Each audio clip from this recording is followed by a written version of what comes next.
Alright, ladies and gentlemen, hopefully we are now live on YouTube for today's live stream where we are aiming to smash out 100% in the Uncollected difficulty of Infinity Chaos this month. So yeah, we're just going to be chilling today, getting this event done. Hopefully it goes fairly easily. And in terms of, order and difficulty, I think we're going to do this pretty much start to finish and build up in terms of difficulty. We've already done 100% in the first chapter because I was messing about and recording some videos last night, trying out some weird stuff, man. We did that Quake video yesterday. But yeah, we're just going to be having a little bit of fun today. But we got the Vision quest first. I think we'll get Voodoo and also Gwenpool in here and just kind of roll around with the 5-star God tier champions. But we are going to be doing a, run through on free-to-play. Probably at some point tomorrow, if you want to see, kind of this mode of difficulty done with slightly less powerful champions. So we're going to be doing free-to-play probably tomorrow, man. So yeah, I'm looking forward to that. But what is up to Atomic, Nif, Anna, Jimmy, Imran? Hope you're all doing well today, lads, and welcome to the stream. Yeah, it's not too bad of a first day so far, man. It's really, really lovely outside today. The weather is great. I don't think there's been, what's been going on in the news this morning, man? I don't think there's been too much knocking about. There's that crazy thing over at YouTube yesterday, man. That was just absolutely absurd. Like that, what was it? That crazy woman just went in and kind of, shooting everyone, man. Absolutely ridiculous. But, man, the world's a crazy place, boys. The world is a crazy place. Gotta watch yourself out there. But yeah, we're gonna get stuck into the event today. Rinse this guillotine. I feel like the notifications for the live stream, man, haven't gone out. I'm having a few little problems here and there. Anyway, let's chuck down this 5 combo. And I see so many people already, man. A lot of people have been having quite a bit of trouble with this final guillotine in the monthly event quest.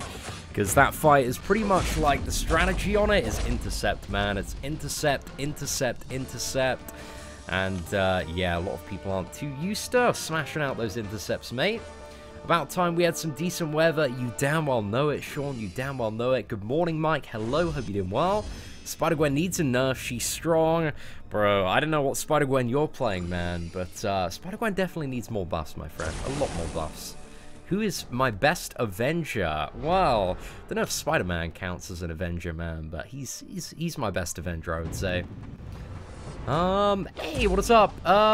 Fresh Killer and Jonathan. Hope you're doing well today, lads. Hello from the Ukraine. Shout out to the Ukraine, man. Mad love. Appreciate you tuning in today.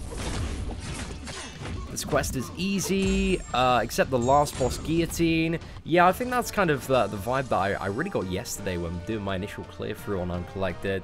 Everything seems fairly straightforward for the majority of people. I think Corvus and Proxima, once you get used to their animations, are really, really easy to fight. The only, I think challenge for most people is going to be that final guillotine, man. She's a bit of a pain in the ass, just because, it's intercept. That is the strategy there. You can use absolutely any champion you want, you've just got to intercept. And if you're not very good at intercepting, well, it's going to be a little bit of a pain in the ass. But hey, you have a month to have a little bit of practice, get good. Maybe it's one of those events that's going to be kind of a milestone for you getting a little bit better on it. And the best part is no unavoidable damage, man. It's just all skill, man. All skill. So I can appreciate that. Please name some top tech champions. Just wondering. You've got characters like, Star-Lord and Stark-Knight Spider-Man are probably the top 2 tech characters. But then you also have some really good ones like, Ultron. Who else is quite good? Dr. Octopus. Yondu and Green Goblin. They ain't too bad. You've got both of the Vision characters as well, which are fairly decent champions. So yeah, there's quite a lot of firepower out there, man. Yo, what is up, Benz? Hope you're doing well today, man. A pleasure to see you on the stream. Struggled a lot with that Geo. Are you talking about the final guillotine, man? Yeah, bro, she seems like a little bit of a pain in the ass. But we're going to try her out today, man. Hopefully, well, if I have trouble on the main account, then, yeah, it's not going to be the best time on the free-to-play account. But again, just from, looking at it, it's just all about those intercepts, man. So if the intercepts are fairly on point today and we can keep going, it might not be too bad, man. Might not be too bad. Also power control maybe looks like a bit of an alternative there. Like, maybe bringing a Magic. I reckon Magic's going to be an MVP for a lot of people for that final guillotine. Right, let's chuck down a special one there. Dodge this, get the Scarlet Witch down. Easy game, easy life, man. Yeah, Corvus and Proxima, in terms of their character design, Ataquil. Ataquil, is that how I say it? I've probably butchered the pronunciation of your name. But they definitely look like they're much more designed to be like offensive champions than defenders. So we're going to have to see, man. And I'm super, super excited. I thought like this was the month in MCOC where like stuff was going to be popping off. And to a certain extent, like the Master Dimensional Rifts, like I'm really excited for those. But it doesn't look like too much is happening this month. It looks like it's all leading up to kind of the bigger event next month. So yeah, man, I'm really looking forward to that. Hopefully we're going to get playable Thanos. Like in the motion comic yesterday was a completely like different Thanos that appeared to be kind of based off the movie. So that looked pretty damn cool there. Oh, right, double medium. There we go. Oh, damn, didn't even use any power control there for the most part. I should have just special one stun locked, man. That's definitely the way to go there. Someone in my alliance ranked to their 6-star Green Goblin. I've seen quite a few people do that, actually, Atomic. Like, take up 6-star characters, even ones that are unduped and fairly mediocre, which is fair play. I think, you know, some people, just in terms of, like, their rank-up choice, they don't really care about having, like, the best champion up there. They just want somebody that's, like, a little bit unique. They want to be that guy with, like, the 6-star Green Goblin or the 6-star Red Hulk or the 6-star Yondu as their profile champion. And, like, none of these characters are necessarily the worst, but comparatively speaking, there are, you know, significantly more useful characters, at least in my opinion. But yeah, some people just want to be that dude, man. They want to be that dude.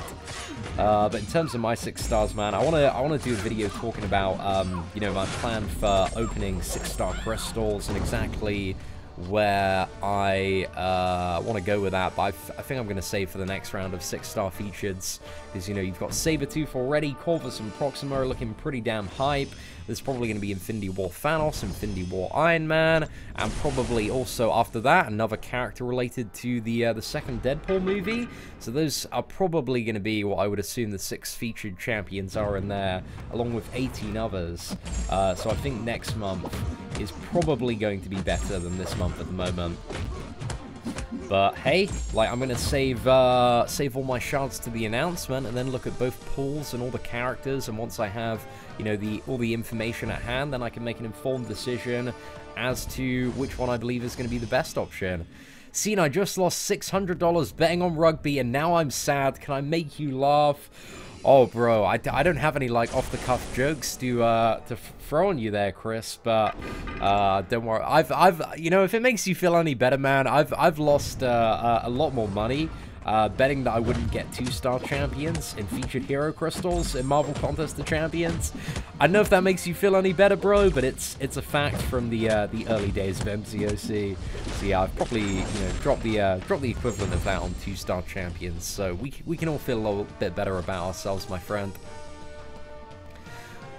Who is my favorite champion, Seatin? I like my Blades, man, just because he is overpowered as fuck. He is very, very awesome, man. What's that? Legacy got shat on in terms of the rewards in the Master Rift. I saw, didn't he get like was it the 4-star chest or the 3-star one? Gives him like a few thousand 5-star shards. That is pretty much, from the drop rates, one of the expected outcomes there. So yeah, you've got a very, very low chance to get like, you know, a 5-star crystal, a featured 5-star crystal, a T2 alpha, or a 5-star awakening gem. But I hope we can luck out at least one of the rifts, man. So yeah, we'll have to see what's up. Yo, what is up? I lack skills, no freaking notification, bro. I noticed that as soon as I started the stream, man. Like, pretty much nobody was here. I was just talking to myself for a bit, trying to make some conversation. But I think it's because I've uploaded and done quite a few videos. Like, I've done 6 videos / live streams in the last 24 hours. And if you just keep on pumping out content, if you are a machine like me, then YouTube gets to a point where it's like, yeah, I'm just not going to send out any of the notifications, which, you know, to a certain extent I can understand, and maybe prevent certain channels spamming. But tons of cool shit I want to do, man. I see, and can Bishop tank the Collector's specials? No, I would say Bishop is really... I don't really see anything about Bishop that would make him one of the best options for the Collector. So yeah, I'm not really seeing, you know, any crazy potential just in that particular matchup. I think, like, Starkanaut, Spider-Man, arguably one of the best options for the Collector at the moment.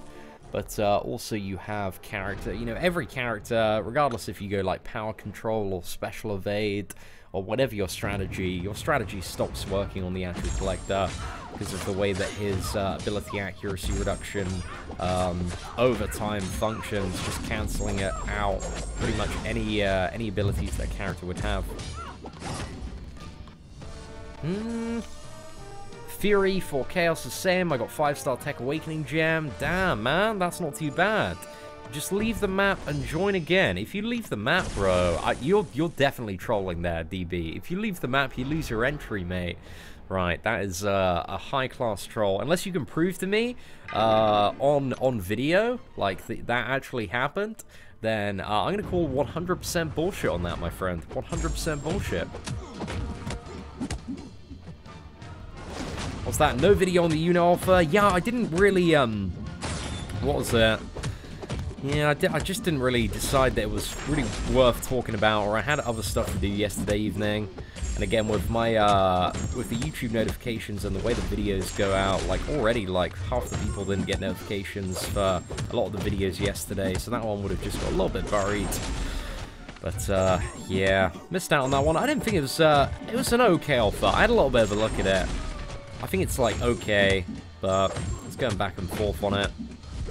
I didn't think it was anything, like, too special, too game-changing. There we go. Oh, mate. Easy game, easy life, ladies and gentlemen. That's it. Just any Starkanaut, Spider-Man, or Ronin. And that fight is very, very easy. Well, lucky for me, I stalk you. Dude, I appreciate that, man. What do we have? I heard your meetup was super fun. Rizzo was talking mad smack and love. Also, I'm joining the ISO 8 family this week, so we are bros. Oh, man, which alliance are you coming into? Dude, you joining the boys in D. Hashtag, what is it? Smoking grass and slamming ass. That is our alliance motto, mate. We're just chilling in ISO 8D. But yeah, Rizzo is just, he's a ball of uncontrollable energy, my friend. Absolutely great guy. Really, really nice to meet him at the San Francisco meetup, man. Met so many YouTubers, actually, across the travels. Met, Captain Bay, mad love to Captain Bay. Captain Bay drove me like an hour and a half to UC Davis on our way back from the Marvel Contest of Champions meetup, because he lives in Sacramento in California. So UC Davis is like, I think it's like, you know, 25 minutes, half an hour from there. And I needed to get there for, what was it, a college party? Not last Saturday, but the Saturday before. So yeah, me and Captain Bay, we had a little bit of a road trip, man. It was a good time. I do appreciate that, man. Champion with the most damage. If the opponent can be bleed, poisoned, and stunned, it's probably Archangel. If the opponent has a lot of health, it's probably Star-Lord. If the opponent is a villain and can bleed, maybe Blade. If the opponent, I don't know, there are so many different criteria where various champions can kind of rear ahead. But yeah, lots of different perspectives could be brought to the table, but it depends on the matchup. There's not really one clear-cut answer. But Medusa, Starkanaut, Spider-Man, there are a lot of like really hard-hitting champions in MCOC. What's that? Anyone got an uncollected ghillie strat? I think it's either the main strat really is power control. It's just power control, but the strat that you can use for any champion is just intercept. But I think the strat in terms of like champion mechanics to mitigate the difficulty of that fight if you can't intercept is power control for the most part. So I feel like magic's going to be really useful for a lot of people for that fight. But I might test out my 4-star magic when we get around to that final guillotine. Because, yeah, I know that's going to be coming up quite a lot this month, is, you know, the question of how to efficiently deal with for the most part, you actually, yeah, you don't need any mechanics, any champion, if you can just intercept well, or figure out how to get it sorted. ISO 8X seems pretty solid. Yeah, ISO 8X seem like a good group of lads. I think I'm not too sure if Stan Lee is in ISO 8X at the moment as well, but he's a pretty cool dude, man. I appreciate him big time. coolest looking champion in the game. Oh, who's the coolest looking champion? That's a tough question, my friend. I quite like the look of Gladiator Hulk and some of the ways that he moves and his animations. Medusa's, he's got coolest looking in terms of visual. I also like Starknar's Spider-Man. He's quite fun, but he's not very big and extravagant.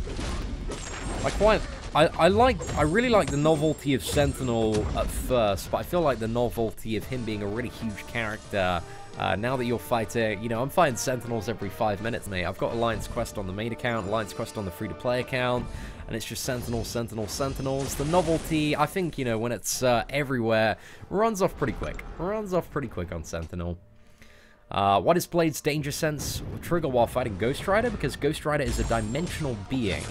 So that's why Danger Sensor applies passively to all dimensional beings. It can be extended to all villains via the Ghost Rider and Ghost Rider. Is there another character? I think no, it's just the Ghost Rider synergy that extends it to all villains. But Mephisto and Dormammu can also extend Danger Sense to all mystics. That's pretty much it, mate. Seatin, you was on yesterday's stream, Star Hanov. Yeah, but I stopped by a few streams yesterday, man. Just, I like seeing what the Russian and Spanish Marvel Contest of Champions community are up to. Like, I just like going in the chat and shitposting a little bit, having a little bit of fun. Like, you know, I can't speak any Russian. I can't really understand much of it. But it's always nice just to see like how many people from across the globe like playing Marvel Contest of Champions and what kind of stuff they're doing and how they're playing the game. And what kind of champions they're ranking up and stuff, and whether or not, like, the general advice and knowledge from, what is it, the kind of English-speaking Marvel Contest of Champions community translates into, you know, the Russian and Spanish community, or whether or not they're doing something a little bit different. So yeah, I find it interesting, man, just to sit and watch those streams, even though I don't understand too much. I try my best to figure out what's going on and, you know, have Google Translate to try and learn as much as I can and understand the conversation. I find it fascinating, my friend. Very fascinating. But there are some really big Spanish-speaking and Russian-speaking MCOC YouTubers. The Russian community, man, is absolutely huge. So it's always fascinating to see the market that is out there, man, and what the player base are up to. Also, another way to fight Vision. Easy game, easy life. We're going to nail it. Perfect bonus. Not too bad, lads. Not too bad at all. Seatin, who do you fight for the final two battles in the Death Do Us final part? Are you referring to the final guillotine? Haven't really got there yet, mate. I did it initially, but yeah, it depends exactly what you're referring to. Are you talking about Corvus Glaive, Proxima Midnight? Yeah, just give me like the specific matchup and the thing that's killing you, and I'll tell you how to potentially play around it, man. Hey, what is up, Z Master? Hope you're doing well, man. Dude, mad love to Pakistan there. I'm disappointed that Kabam used Hela to stand in for the Mistress Death. Kabam needs to fix this before any bug. Well, you know, Kabam, they have their own story going in related to whatever they want to do, man. You know, it's their game, it's their creative direction. So fair play. Like, you know, I perfectly honestly don't really care about it. You know, the MCOC story is very different from the comics and Marvel Cinematic Universe, and the Marvel Cinematic Universe is very different. You know, everything's going in its own kind of unique and interesting direction. But yeah, you know, we don't really know too much about the story so far. Might be a good one, might not be. Don't overly care for the story of this game too much. But I just, you know, essentially want a load of fun content that's super interesting to play. And if Hela, an already established champion, is incorporated into the storyline, which, you know, the majority of people are familiar with the character, and she's an interesting addition, why not? Why not, mate? A lot of Russian watching you too. Oh, appreciate it, man. Dude, mad love to, yeah, everybody out there from Russia. And also the US and Spain and pretty much everywhere, man. We've got such a incredibly diverse group of people that play MCOC from all of the corners of the earth. No matter what differences we may have in our day-to-day lives, we can all come together and be incredibly salty at Kabam for pulling terrible champions that have not been updated in 3.5 years. Am I addicted to this game?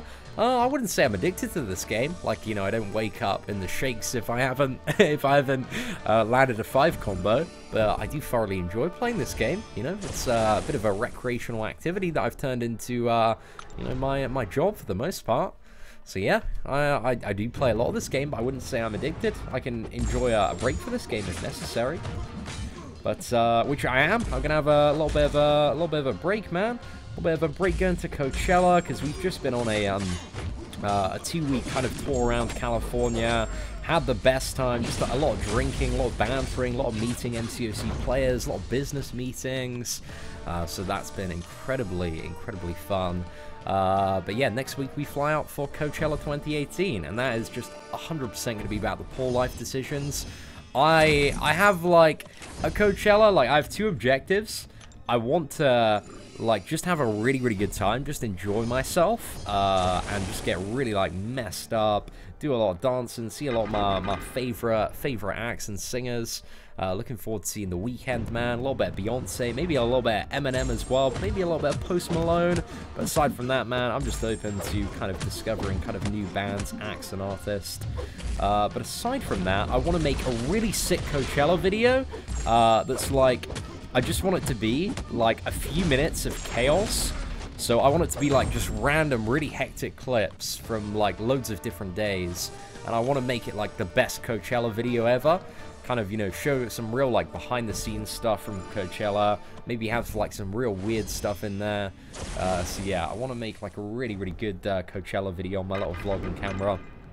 That isn't, like, you know, hey, guys, what's up? Welcome to Coachella. It's just, like, a load of really fun stuff. I don't know how to fully explain the concept, but I'll hopefully make it good. Want the sickest, most viral video of Coachella that's ever been made, really. I call it like British man at Coachella, something like that. I don't know. We'll figure it out, man. We'll figure it out. I just want to have a good time, really. That's pretty much it, mate.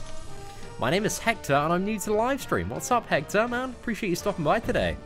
Seeing I'm such an amazing player. I'm a very mediocre player, my friend. Appreciate the kind words. My E-flexes are so damn quick. E-flexes? What are those, mate? What are those? Does that mean just... I don't think I'm E-flexing too much today. Do I have another job other than just gaming? No, I game full-time, man. The channel, you know, generates anywhere between about 3 million to 4.5 million views every single month. We have an amazing community that continues to help support me. So, you know, I'm very fortunate enough to be in a position where I don't need a second job. But if I ever did need to have a second job, I would probably start my own, like, digital marketing agency or do some freelance marketing consulting. But yeah, I'm just, I'm pretty sorted at the moment, mate. Like, everything's going incredibly well, just thanks to first and foremost, a lot of hard work, a lot of long days grinding out in my my bedroom and parents' garden. And secondly, thanks to an amazing group of people that just continue to support me. So I appreciate it, man. Coachella Uncensored, that's pretty much what I'm going for there. I want a good kind of behind-the-scenes one, because a lot of the vlogs for Coachella on YouTube, you know, from kind of like mainstream beauty vloggers, and they're all like, you know, flower crowns with the girls, having the best time, maybe like a glass of wine. But I just want a Coachella vlog that is very hectic, man, very hectic, and shows the more realistic side to what a lot of people go to festivals for, without, you know, I don't know, portraying it in a negative way. What's that? I.e. flex on those haters. Well, that's it, man. We're always flexing on those haters. Just being a young man playing video games in his parents' garden. That's it, mate. That's it. Always about that flexing. Right, we got Power Shield on Hyperion. Gonna go for Dr. Voodoo here. Because if we can get a special 2 out of him, mate, we're sorted. Get a couple of special 2s out of this man.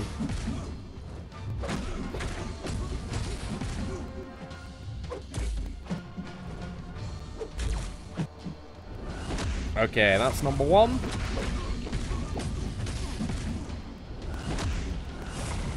Oh yeah, we are good, mate. We are good.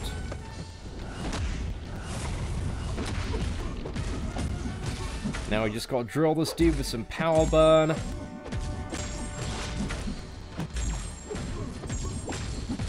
Oh, maybe I shouldn't have used that there.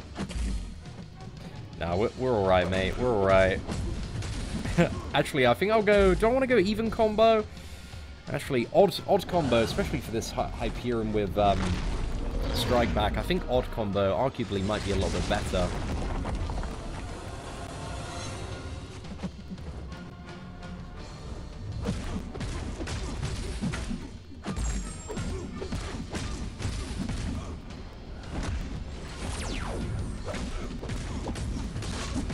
Alright, let's throw this. Whew, we're not doing too bad, lads. Well, too bad, we're on 4% health. Maybe we're not doing the best. But, hey, he's going to go down. Oh my gosh, that was beefy. Right. Okay, that was okay, man. That was okay. Let's go for a little bit of stocking on Spider-Man now. Yo, what is up, my boy Sean? Hope you're doing well today. Bro, it's going so well, man. We're having a great run through this morning. Just fighting, what is it? Pasty White Hyperion with his sick tats, mate. Sick tattoos.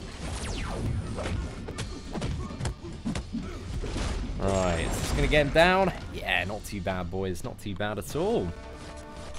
Special free isn't active. It is, mate. It is on all of the, what is it? Thanos' Black Order champions. The special free is active, so you got to be aware of that, mate. Stop, what's that? As your favorite orange-haired man would say, fake news, my friend. Fake news you're throwing out there.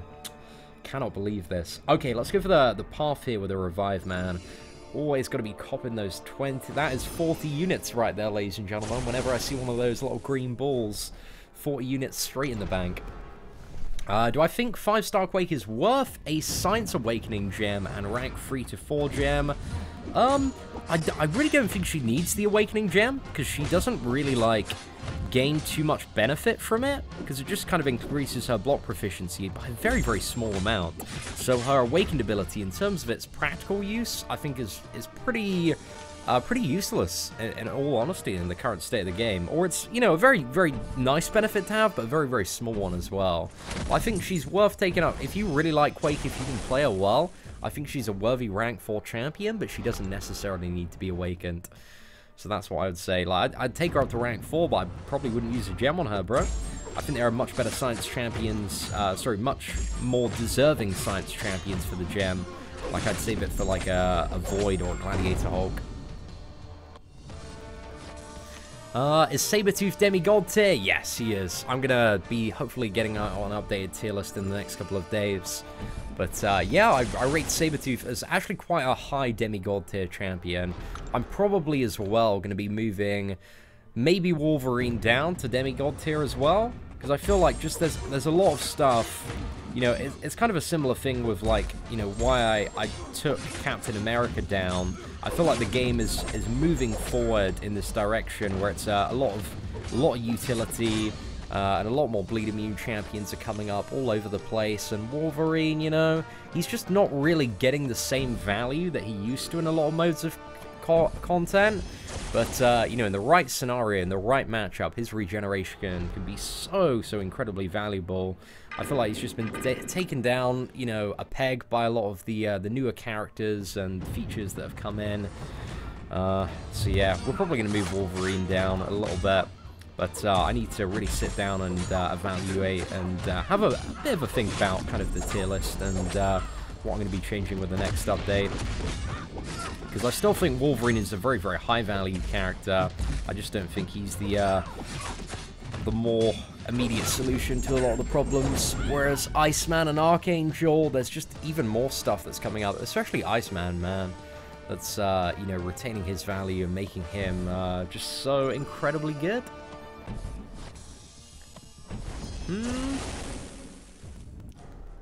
What do we have? Yeah, I really like Drax, man. Drax is a good character for the damage. Just doesn't have any utility. That's the main thing that he suffers from. When did I start streaming Seatin? If we're talking about today, my friend, I've been streaming for just under half an hour at the moment.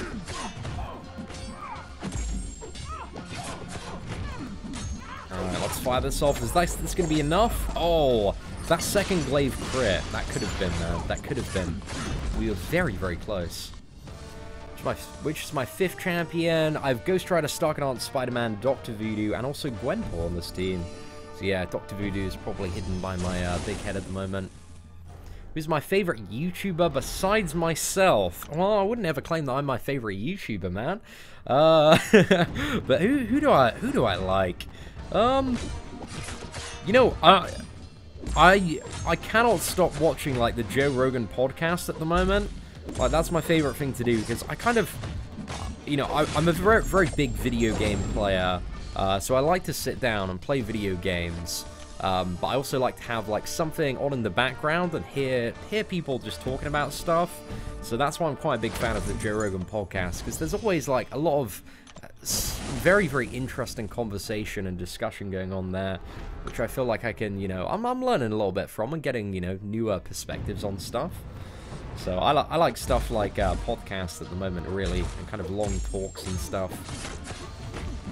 But, you know, I like H3 Productions, I like PewDiePie, or the mainstream, anybody that's just having really a good time and pissing about a little bit, you know, I'm very open to enjoying.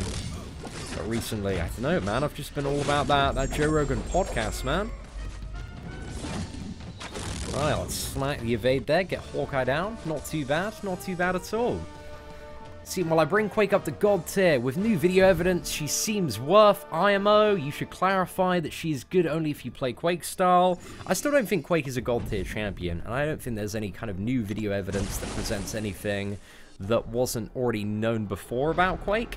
Like, I think Quake is a very, very good champion. I hold her in very high regard as a very strong demigod tier champion. But I think there are a lot of very relevant scenarios in the game that quickly make Quake a very redundant character in terms of her playstyle. Like, she doesn't deal with champions that passively power gain well. True Strike completely cancels out the champion. Stun immunity ruins the champion as well. Limber can be quite detrimental. So I think in terms of the overall spectrum of the game, there are much stronger and more reliable champions for a lot of the content when it comes to the characters that I perceive as God tier. But, you know, I won't discount the fact that in the right scenario, and there are a lot of matchups where Quake is a very, very strong character, I just feel like a lot of the really relevant challenges in the game, Quake, you know, has a lot of Achilles heels, let's put it that way. But I really like Quake, man. Just don't quite see it up there.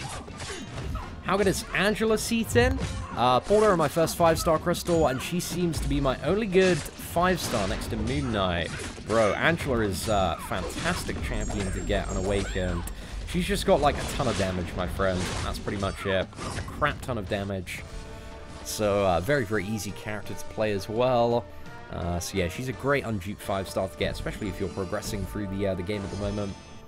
Should Mephisto get moving up to Demigod? I think I have him amazing at the moment. I think I was going to move him up, but then last patch he got nerfed, man, so he doesn't effectively counter Medusas like he used to.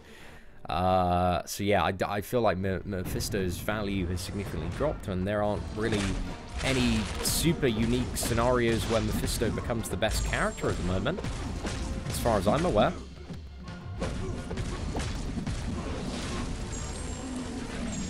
What is my most aesthetically pleasing champion? Do you mean in terms of animations, or just like a champion that I'm like, damn, that ass is fine? I like Gwenpool, man. Gwenpool Medusa. I appreciate that, man. The Quake fanboys hate Seatin. It's like, I'm not even saying like Quake is a bad character at all. I certainly acknowledge her as a very, very useful champion for a lot of modes of content. I just, you know, have the perspective that she is not the best character out there. That's it. But she's, if I was to, like, you know, rank all the characters in terms of, like, you know, what I thought overall was the best to worst, all 120 or so characters, I think Quake would probably easily fall in the top 15 to 20% of characters. So, you know, I do value her very, very highly. But whenever somebody brings up my opinion of Quake, they're like, see, and he hates Quake, he doesn't understand how to play her, doesn't understand her uses. I think I have a pretty good understanding of that, personally. Why is Iceman better than Killmonger? They can both counter evade champions and they can survive special freeze. So why do I think Iceman is better than Killmonger? I would probably say that Iceman is a triple immunities champion, first and foremost. And that is a very, very valuable thing to have. I think Iceman as well can more reliably counter special freeze than Killmonger. Because you can, you can quite easily break his, indestructible charges by taking parries and blocked hits. So you need to time it quite well. And also, if you have, like, a special free on Killmonger, if you take one, because he doesn't have triple immunity and also immunity to stun, if you take a special free with a very strong bleed or a very strong stun, then he's going to get affected by that after and pretty much going to kill the Killmonger anyway. So that's one of the things. That he doesn't have like a complete counter to special freeze like Iceman does. And I would also say, yeah, I think it's really the immunities that kind of rear Iceman ahead. But that is a very interesting comparison. Like I like that line of thinking though. I would say I rate Iceman higher than Killmonger overall. I think in terms of my tier list, which again, the functionality of the tier list is to give people a very rough idea of which champions I believe are the best. And it's definitely not the be-all and end-all to this champion is always better in this scenario. Yeah, it's an interesting one. I hold Killmonger as a very, very high demigod tier champion. But again, Marvel Contest of Champions, I say this every single tier list video, man. Incredibly complicated game. There are so many characters, so many matchups, so many nodes. You could make a character from the best matchup for this champion to completely redundant by just changing around like one or two nodes. Like there's so much complexity to this game. But it's fun, man. I enjoy it. I enjoy it. And that's one of the things that kind of grips me in and pulls me back. Hey, what is up, Tommy Jackson? Dude, my guy, thank you very much for the first super chat of the day. Tommy, we're going to get you up there as our blubberiest whale. And as soon as I've turned the heating off, man, it's getting way too hot here at the moment. So I'm just going to turn that down a little bit. Fantastic. Let's get my boy Tommy up there as our what is it? Is it blubberiest whale? Is that what we have at the moment? So yeah, Tommy, dude, I really do appreciate the support, man. Thank you for chucking a couple of dollars my way. Like, it really does help because a couple of dollars, man, that's like 1,000 views, mate. You've pretty much, given me 1,000 views on the YouTube channel. You round up 1,000 people, made them watch my videos. So yeah, that's great, man. That's a lot of help. Really do appreciate that. So massive shout out to Tommy, man. Mad love, my friend. Yo, what's up, Hobbit? Dude, welcome to the live stream today, man. Hope you're doing well. Shout out to you, my friend. 5-star unduped Angela or 5-star duped Ultron. Whom should I rank for? Tier 2 Alpha are expiring. By the way, I already have a 6-star Nebula as my immune champion. I would say it really depends, like, what you need either one of those characters for. Like, if you haven't done a first run of Labyrinth already, maybe you want to take up Angela. Or maybe if you just like playing Angela for the damage, maybe she's your option there. Maybe you want Ultron as another double immunities character. I wouldn't say, like, either one is kind of a desirable option or a clear-cut option, but neither one is, like, a terrible option either. But, you said it yourself, you got Tier 2 Alpha expiring, you need to make the decision, so it's really whatever you believe is going to be the most relevant one for the next piece of content or whatever you're pushing for in the future. Seatin, how do I feel about this Uncollected? Seems it got easier each month since the first. Do I feel that this is still trending that way, or is this month harder? I would say, overall, I haven't done it 100% yet, so I don't know. But I feel like the first 5, 100%, are quite easy to do. There's not really too much to them. But when it comes to the challenge, I think it's that guillotine, man. Some people who can't intercept well and are not seeing the strategy there are going to struggle with that final guillotine for sure. But aside from that, the rest of the month being, like, pretty easy to deal with, or the rest of the event, I don't think it's too bad at all. And we have a new sponsor, man. Shadow Gravers. My man, thank you so much for sponsoring the channel, man. Welcome to the Whale Club. You can use all of the Seatin emojis now, man. But really do appreciate you showing me a little bit of love, a little bit of support, my friend. Mad love there. Right, let's bait out this heavy attack. Can we do this? Maybe. Come on. One glaive. Assassin's glaive. There we go. Not too bad, boys. Not too bad. Just got that one in clutch there. Hey Seatin, first time watching you live. I have a 4-star Hulk, Ultron, Scarlet Witch, Angela, and Red Hulk. Which one should I take up the rank for? On the assumption that all of those are awakened, I would say Scarlet Witch is your best option. If they're not awakened, then yeah, retype out the question and let me know which ones are awakened and which ones aren't. But yeah, out of all of those, man, I think Scarlet Witch is going to be the most beneficial, on the provision that she is awakened. What are my thoughts about Blade being in the MCU? Should Wesley Snipes return or bring someone new?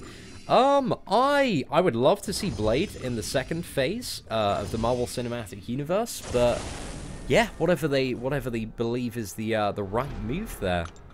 I feel like if they were going to bring Blade back, it would maybe be somebody new, but I'm not like, I wouldn't be opposed to having Wesley Snipes return. I think Wesley Snipes is was great in the first Blade, and he is yeah, just a living legend really.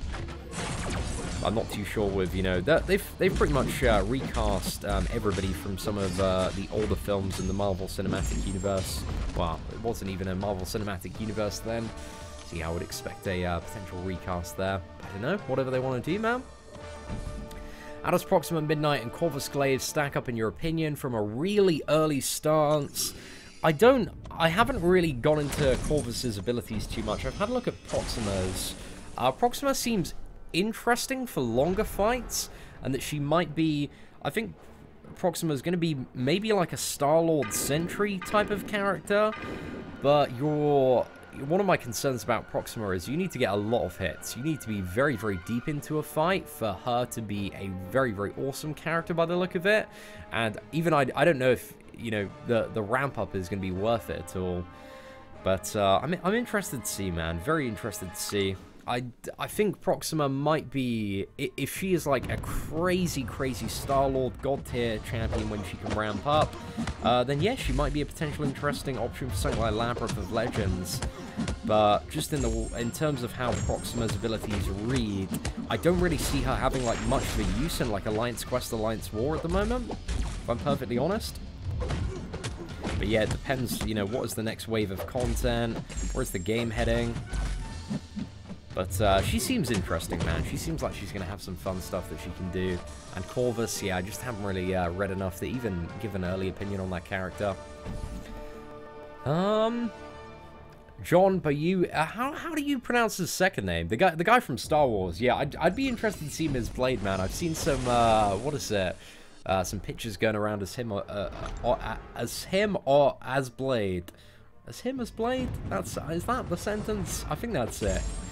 Yeah, on Twitter, man. Like, he'd make for a pretty badass Blade, potentially.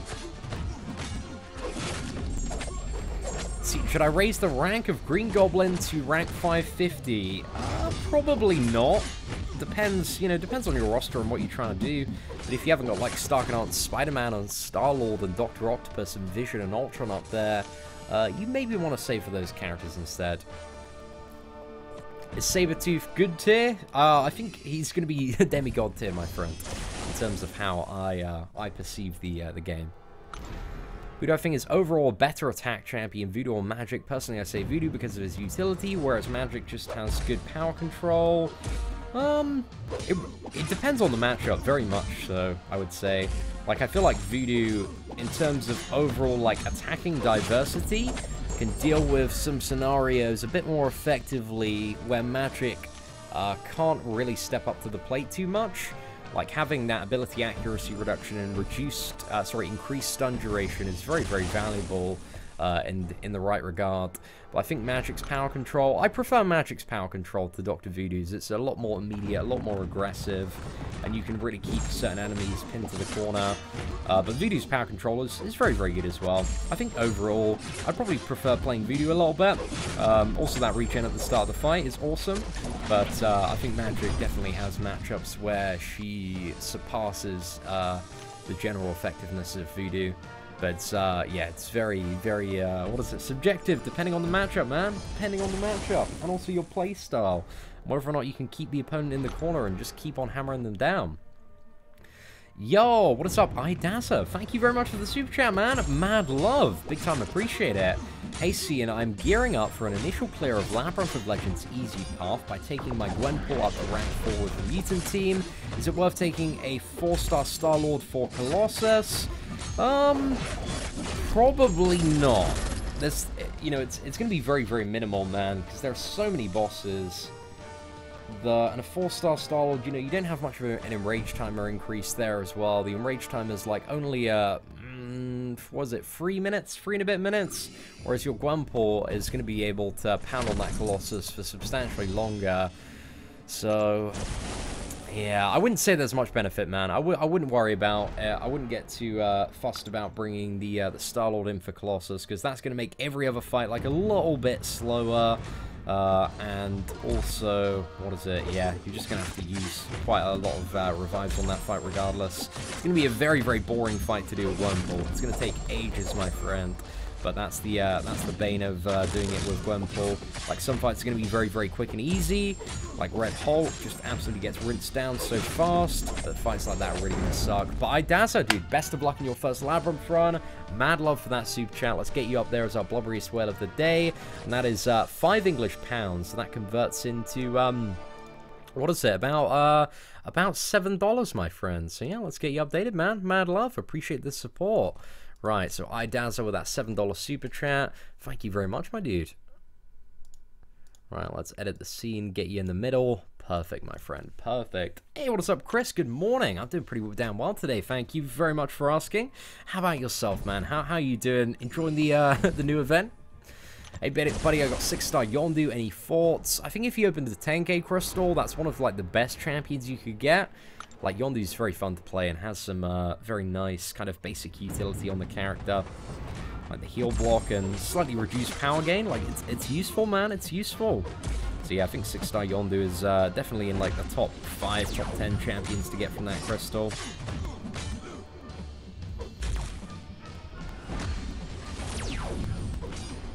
Right, first special one. Can we get some crits? Unfortunately, no crits, man. But we're building up for another one. Round number 2. Yeah, this will get him down easy, man. Not even a hassle, mate. How many whale-loving CEOs in here already have their own tickets for Infinity War already? Bro, I'm trying to tell everybody that you need to watch Infinity War within the first day of its release, because like nowhere is going to be safe, man. There's going to be so many spoilers all over social media. Like, you won't be able to escape. If you don't want the movie spoiled for you, you need to find a way to get into that cinema within the first 24 hours of it dropping. Because yeah, man, it's gonna be hype. I've got the tickets for the midnight release, man. Gonna go with my dad. So I'm pretty excited for that. Like, I think it's gonna be awesome. Alright, so we have a Burden of Might path in this one. Okay, that's fairly easy to deal with for the most part. Alright, let's tackle it head on, man. Just get this Burden of Might path down. And you talk in a posh British accent. I feel like generally when speaking on stream and professionally, I go quite posh British. If you're on a night out with me, or if you ever meet me at Meetup and I'm quite drunk, I speak very, a lot of British slang, very slang. You know, very street British in comparison. But I think, you know, I've trained myself, because if I talked very, very fast in a lot of British slang on stream videos, like, a lot of people just wouldn't understand me. Because there are multiple times when I was just out chatting shit to people in America over the last couple of weeks, where people had to be like, yo, can you just back up for a sec? Like, you know, what are you talking about here? What do these words mean? So yeah, I need to be very careful that, because there are a lot of similarities between the American and English language, but there's also a huge amount of slang and phrases that we use that, yeah, just not a lot of people are too familiar with. But I'm working on a guide as well to British slang, which I've been, doing in my notes on my phone and iPad while traveling. You know, anytime somebody's been like, oh, what does this mean? And I'm like, oh, this is pretty obvious to me. I know it down. And I'm like, okay, we'll include that in the guide, man. I want to do a bit of a fun video on that. See, do I sometimes experience lag at the start of the fights? I don't personally, but I know like a lot of people have been having on kind of lower devices, even like iPhone 7s and stuff, have been having some like really weird performance issues ever since the last update. And I have the bug with, what is it, Bishop? Where Bishop is just so broken at the moment, man. I want to do a video talking about the current state of the game, and the state of Kabam as well. But I'm really having a bit of a think over that one, because I've read a lot of stuff on Reddit about, because Reddit is trying to, quite a few people on Reddit trying to actively start a boycott at the moment, which I can understand. Because a lot of people are experiencing a lot of rubbish, and I feel like Kabam's communication skills have just really gone down the toilet, man. Like they've really reverted to a state where they're just not having open, honest, transparent discussion with the players. They're not talking about the issues that people want to discuss and talk about, and giving us kind of relevant answers. Like stuff like the gold issue, man. I've been banging on about it for like 3 months. And it got to a place in like the first like, you know, month and a bit where it was very bountiful, man. I'm still very bountiful about it, especially if you follow me on Twitter. But it's just getting to a point where that frustration is just building and building and building, and like everybody is on about it now, and it's just being completely ignored. So yeah, it's super annoying and very frustrating, man. But I'm just thinking about kind of, you know, exactly what I want to say, what points I want to get across, what stuff I would like to be the outcome of any sort of movement that I was to start. And also, like, if one of the reasons that I also feel a little bit hesitant to get into trying to start kind of a big movement in the MCOC community at the moment as well is the fact that, you know, again, like in 5 days time, like, I'm going to be in the middle of the desert, mate. I'm going to be in Coachella for like a week. So I'm not really going to be able to stay on the pulse of any developments or changes that happen. But then after that, like, I don't believe I have plans to go away. Like, I want quite some time where I'm just working, continuing to build my business. Like, I've got quite a lot to do with Marvel Contest of Champions and Marvel Strike Force. So yeah, looking forward to it, man. Looking forward to it. And also the second channel, man. I want to do some really cool stuff on that as well. What's that? In my opinion, which champion has more potential for offense in the future? I can't really answer that one accurately at the moment, because yeah, I haven't fully read over the Corvus Glaive abilities. But depends which offense you're talking about, really. I think Proxima looks like she's going to be a Labyrinth-esque boss-killing champion. Corvus, yeah, I'm really not too sure on him yet. I haven't delved into the abilities too much, but I'd like to do a video soon talking about Corvus's abilities, because I love his animations, man. They're so incredibly cool. So I can appreciate those big times. Yo, what is up? Thing? Dude, I appreciate it, man. I'm glad, dude, as long as you're enjoying playing Marvel Contest of Champions and Strike Force, and living a healthy, balanced life, and going out and doing all the stuff that you want to do outside of the games, then, yeah, keep that up, man. Keep it up. Keep it up. But yeah, I want to do some more Marvel Strike Force videos. So many people have been asking me for that. Definitely this weekend there will be at least a couple of Marvel Strike Force videos. Oh, I like skills. I don't believe, you know, I'm in a position to talk about, you know, what happens in California, my friend, stays in California. I'm sure you're perfectly aware of this. But, you know, just being a nice, respectful British gentleman for the entirety of my trip. If Wolverine is getting moved to Demigod, will X23 get moved to Amazing? You know, I need to sit down, I need to reevaluate, like, what I consider valuable at the moment, and where I believe the game is at. So yeah, I'm not too sure, man. You'll find out in the next tier list update. I need to think it over. Yo, what's up, Stan Lee? Hope you're doing well, man. It's nice to have extra Chaos Shards. Yeah, bro, I agree, man. I agree. Like, it's definitely, but equal to Master difficulty is a little bit too low. Bro, I'm just glad, like, I get another Chaos Rift, bro. You know, it's a chance at a fully formed 5-star champion, or a featured one, or a 5-star Awakening gem, or at the very least, it's at, like, another really big stack of 5-star shards. Like, I don't have any complaints at all when it comes to the Uncollected rewards, just because I think for Uncollected difficulty, the rewards are already too good, man. Like, perfectly honestly, I think for the difficulty involved, the rewards are insane, my friend. insane for 100%. So yeah, I have no complaints having like an additional stack of rewards like chucked on top of a pile of rewards that I already think are pretty damn awesome. What do we have going on here? Just started playing the game again after 7 months. Yeah, man, a lot has changed. I think that the biggest thing is, I think if you're playing the game actively and you got the collector down, it's significantly easier now to get 5-star champions. Like, if you're farming Uncollected every single month, 100%. There's a lot of stuff coming in that's just making it easier and easier to get 5-star characters. But the game definitely has its troubles at the moment. A lot of people, you know, are struggling from kind of a lack of gold. And I think, you know, I thought about generally my stance on how, you know, what should be the...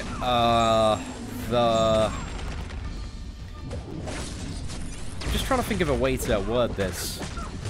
Like, how far should you be able to take up a character? How many characters should you be able to take up in Marvel Contest of Champions? When you pull a new 5-star character, should you only be able to take up, like, a certain percentage of them? Like, to any power level? And I think my general thoughts on champion acquisition... Well, I'm not really phrasing... This isn't coming out as a clear, well-thought-out thing at the moment, because I don't know the way of specifically phrasing it. But essentially, the point that I'm trying to make is that champion acquisition is ridiculous at the moment. There are so many ways to get 3-star champions, 4-star champions, 5-star champions, and you got 6 stars coming in as well. So you have so many characters coming into your roster, but nowhere near... the gold and various other resources to even get the majority of characters kind of up to a basic power level, which is where I think Marvel Contest of Champions currently are doing it wrong. I feel like every character that you get or pull, you should be able to take up to a very basic power level. So, for example, remember, like, you know, the advice used to be any 4-star champion, it went straight up to rank 3 level 30. It should be very, very easy and very, very available to get any character up to a very low basic power level that's going to make them, like, somewhat useful for stuff like Arena. And maybe like alternative options in certain pieces of content. However, I do agree with the perspective that when it comes to, like, you know, taking characters up to the strongest power level, there should be a lot of decision making in there. And they can, you know, happily get stuff with like tier 2 alphas, tier 4 basics, all that stuff. But I feel like every champion, you know, as a 5-star you get, it shouldn't be that difficult to get every character up to, like, let's say rank 2, for example.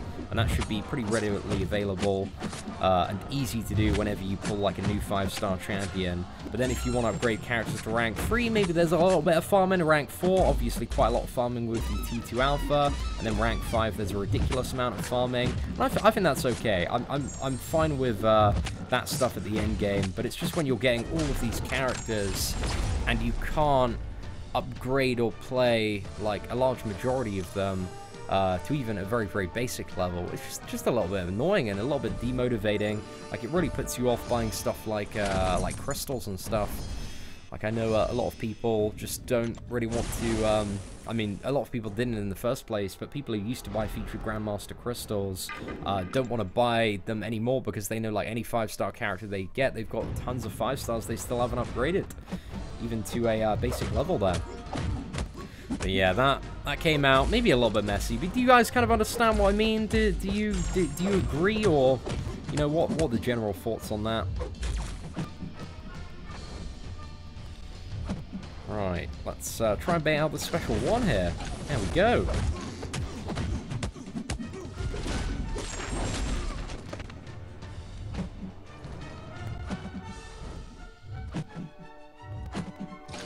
Come on. Oh, mate, we're going to hit this boy hard now. Not quite hard enough, though, ladies and gentlemen. There we go. He's down. He is down. He's straight in the bin. If you can only take up a certain percentage, then we would need the ability to rank. If you can only take up a certain percentage, then we would need the ability to rank down champions. It's not really a certain percent. What do you mean by that, Keith? Like, you know, we have that at the moment in terms of high tier progression and which characters you can take up to rank 4 and rank 5.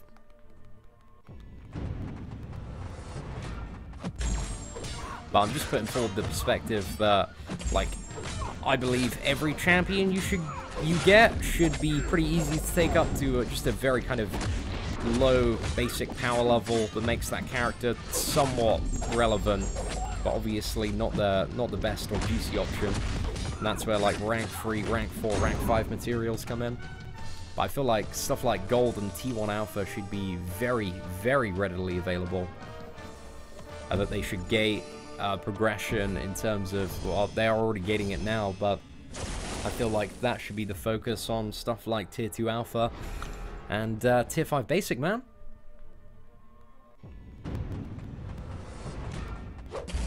What's that?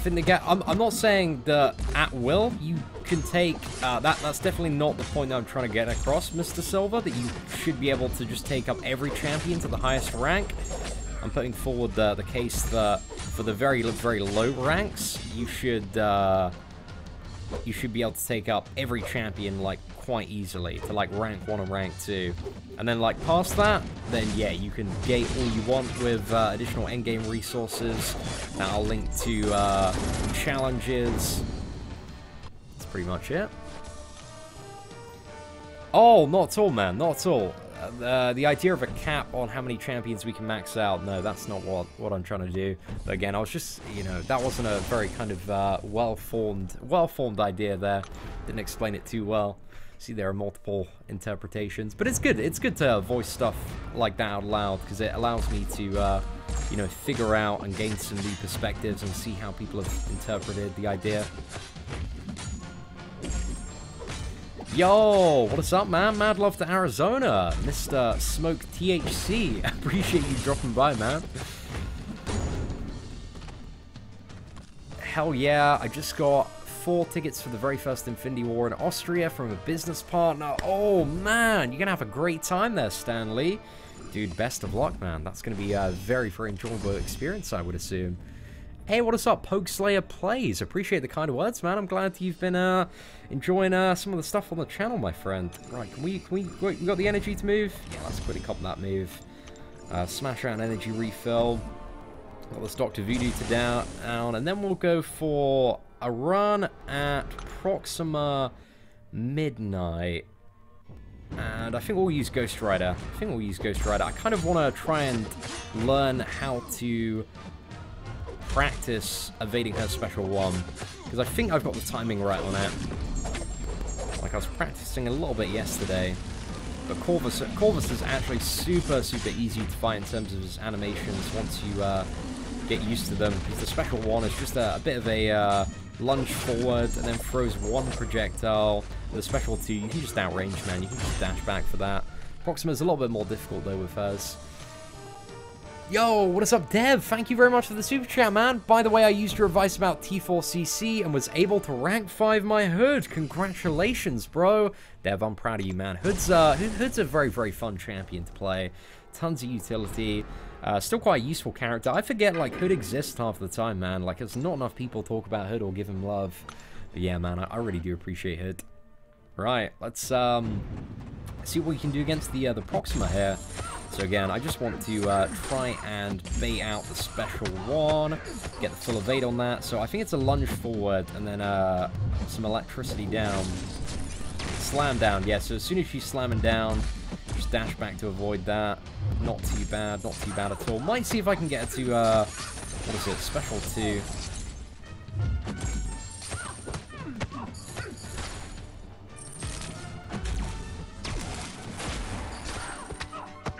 Okay, so the special 2 is it's a dash back and then outrange.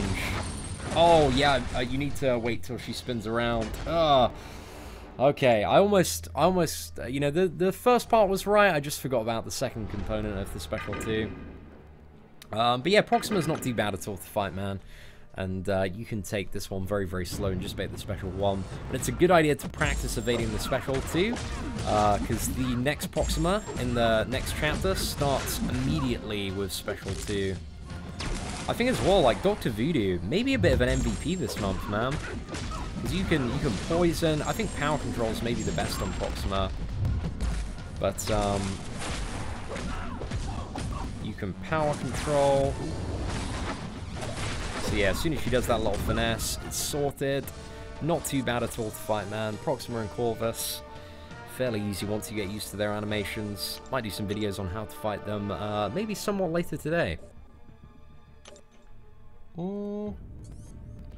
Okay, we got 2 more paths to go. Let's go Mephisto and Hela. Rinse these 2 down as quickly as possible as I can with Blade. And, yeah, get moving on, boys. Get moving on. Is Magneto a good champion? Unfortunately, not really. And I need to get my boy Dev, man. He's our Blobberiest whale of the day. Dev, dude, thank you so much for the super chat, man. I really do appreciate the support. Ladies and gentlemen, let's have some mad love to your boy Dev Shah in chat. Our Blobberiest whale of the day with that $10 super chat. Thank you very much, dude. Really do appreciate the tip, man. That's like 5,000 YouTube views you just dropped on me. How much does it cost roughly to rank for a 5-star champion? I feel like it's about like 600 to 750k gold. I feel like it's around that because I remember the rank 4th, rank 5. I think it's just over 1 million. Again, depends on if you're using class ISO or not. Oh, what is the Medusa cutoff? That's an interesting one. I think if I was grinding for Medusa, I would go 4.5 million to be safe, and I think she's definitely worth grinding 4.5 million before 4. But I don't know, she could potentially be lower. Like she might go like 3.5, 4 million. Like that 4-star basic pool has just been going down and down and down. So if I was grinding out Medusa and I wanted to make sure I got the champion, I don't really see her going over 4.5 if I'm honest. Yeah, that's probably where I'd be fairly comfortable at. Maybe 5 million if I wanted to be super safe, but I don't really see it going much over that if I'm perfectly honest. Any advice on map 5 Sentinels? On immunity and poison path, I can't beat them without giving them a ton of charges. I wouldn't worry about the charges on the Sentinel minions too much if I'm perfectly honest. Like, I've just been ignoring it for the most part. I think Sentinels, I'm trying to figure out what I believe is the best way to fight them. I think it's maybe either stun champions or because you know, one of the things I love on my free-to-play account is fighting Sentinels with my Netflix Daredevil. Like, I still use Netflix Daredevil for Alliance Quest on the free-to-play account, and his stun is really, really fun against the Sentinels. You can just keep him in the corner, just keep on mashing out specials. But somebody like a Hulk or a Luke Cage, I think would be really good for the Sentinels as well. I also think power control champions, because they're only really annoying when they're throwing out those special attacks. So I think either stun champions or power control champions are the best. But then again, there are Sentinels like the skill one, for example, that can just purify debuffs, which makes stun champions in that particular scenario redundant. So it kind of depends on your path, I would say. But a lot of stun champions, you know, they have some good damage outside of stun as well. I don't know, what are you, ladies and gentlemen, what are you finding as some of the best or easiest characters for you specifically for dealing with Sentinels? I mean, any character will get a Sentinel down. It's just, you know, I'm interested to see if there's, what the perspective is out there in chat. See, do I have any idea when new 6 stars will be added to the basic pool? I have no idea, my friend. Absolutely no idea. I would say the 6-star basic pool, if there's any champion that's really going to change the game for you in that pool, then maybe it's worth going for. But I personally think not this. You want to probably go for the 6-star featured crystals. Like, the next round of 6-star features, I think are going to be absolutely insane. They're starting off with a very, very high-tier Demigod Sabretooth. Probably going to have Proxima and Midnight and Corvus in there as well. Probably Infinity Thanos and also Infinity War Iron Man. And those characters, I think that both of those characters are going to be so hype. Because if they make them very good characters, they look amazing. They're just going to make so much money next month. So yeah, I would assume, man. 4-star Medusa Arena this week. Medusa versus Sentinels. Yeah, man. She's very good for a lot of them. Again, Medusa is a, what is it? Power control champion against the Sentinels as well, because she can just completely shut them down.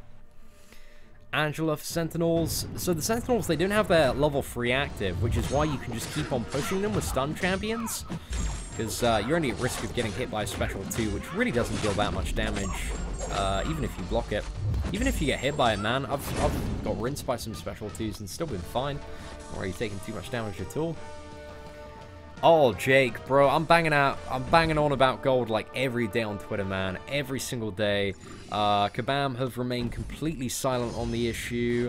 It's super annoying, man. Super annoying. If like gold hasn't been addressed, I think this is probably what I'm going to do. If gold and a lot of the big issues haven't been addressed by the time I get back from Coachella, because I don't want to start kind of a big movement before I have to go away, then once I'm back from Coachella, I'm going to go on a bit of a mad one, because it's going to be ridiculous if there's just been no answer to a lot of these questions about bugs and gold and all of this stuff that is going on across various devices at the moment.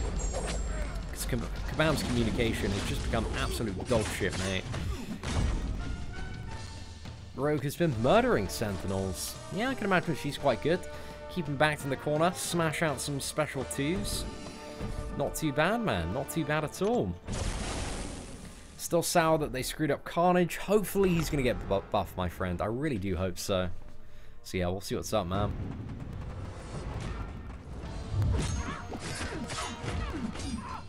Right, are we going to go for an evade on the special 1? Actually, I might try and get into the special 2. I feel like I need to practice evading that one a little bit more. Oh, evaded a little bit too early there. Yeah, you need to really wait until, like, the staff is literally hitting the ground. But it's all good, man. It's definitely good practice to have for the future. Seeing what 2 champions should be in next beta test? Oh, do you mean for, like, upgrades? I want to see, like, Carnage and, like, Hulkbuster, man. That would be the dream, bro. The dream. Or maybe Kamala Khan. Or Spider-Gwen for a full... I mean, Spider-Gwen, she got jacked up a little bit last year. But she could definitely use, like, a little bit more love, man. She is a community favorite. Along with our Blue Jean boy. Okay, come on. Let's pay very close attention. Get the special 1 evade down. There we go. Nailed it that time, man. Not too bad, lads. Not too bad. We're going to go 2 for 2. Come on. There we go. 2 for 2. We're going to go 3 for 3. There we go. Oh, my boys. We've got this. It's quite a fun special to evade, man. Not too bad, lads. Not too bad at all. What's that? Yeah, we need good old Bill Roseman to get in there, man. Just kick him in the ass. But what is it? Kabam were like, oh, we're gonna change the game, man, and help everyone out anyway. We didn't need a good ass kicking from the community. We didn't need a boycott. You know, I want to believe that. I want to believe that. I want to believe that Kabam is this incredibly gracious company that, you know, just wants to make the best possible game and doesn't care about, you know, milking the players. They just want to, you know, give out a good service, get a good return. It's just stuff they do in the game, man. Makes me question that quite a bit. You know, I don't judge them by their words. I judge them by their actions. And, like, I'm by no means, like, a full Kabam hater. Like, Kabam have done a lot of really good stuff, man. And they've had certain months and events where they've absolutely nailed it. But I just feel like recently they're kind of falling off a little bit again. And I'm certainly not the only person with this perspective. What's that? Can I make a video on the best ways to earn dimensional rift shards one day? I find it hard besides the event quest. I think it's literally just like solo events. It's going to be probably offers as well, because they publish the drop rates for the dimensional rifts. It leads me to believe that there is going to be some sort of unit or cash-based offer. Yeah, apart from that, it's just solo events, man. Just solo events, and also the alliance events are the way to go. But I might potentially do a video on it if I have time this weekend as well. I think Killmonger would be good in the 6-star pool. No, Killmonger is great because he doesn't necessarily need to be awakened to be a very, very useful champion to have. Like, he's a lot of his core utility, even unawakened. So yeah, that is fantastic. But Dev, my boy, That is another super chat, my friend. You've dropped bare cash my way, bro. It's like, what is it, 7,500 views worth of dollars right at the top, my boy. Thank you so much for all the support today, man. I really do appreciate it. All right, let's get that updated. What else do we have? When did I start this live video, Seatin? We've been going for about an hour and 15 minutes at the moment. Is it possible to solo that uncollected guillotine? Yes, if you can intercept, it is, definitely. Like, that fight is 100% all about the intercepts, my friend. If you can smash those out, then you aren't going to have a bad time at all. But for the players that, you know, aren't super savvy or haven't taken the time to learn how to intercept at the moment, then yeah, it's not going to be the most enjoyable fight for those people. But, you know, it's a good opportunity to learn. You've got all month to do Uncollected. You know, you can start practicing in Heroic, Master. Like, you know, if you're at the level where you've been doing Uncollected 100% every month, you know, you can get that practice in, man. But look up videos on how to intercept, look at what some of the top players are doing, and just try and figure out the strategy. And, you know, once you learn to intercept, this game also just becomes significantly easier, man. And I have to use less items. It's a good, if you like playing Marvel Contest of Champions, it's definitely something that's very well worth taking the time to learn. And I'm not really the best interceptor at the moment, but I've got, you know, a basic understanding of the timing and how it works. Occasionally smash out for you. But we're going to see in a little bit exactly how we're doing, man. Classic move from Kavan would be to buff the gold crystals by 300% and say, here, buy them. Yeah, that's the thing as well, man, is the gold crystals are such terrible value, man. Terrible value as well. It's just not a good way to get gold that doesn't involve sitting down to grind a very tedious bit of content that has no sort of challenge or mental engagement with it, and it's really just an auto fight fiesta for the most part. And it's not even an auto fight fiesta, but you know, when playing Arena, your brain is just on auto farm. So I'm definitely down for having new ways to obtain gold that isn't related to Arena, because I think Arena is really the alternative to spending money for a lot of people. You can get a lot of character shards in there, a lot of units, man.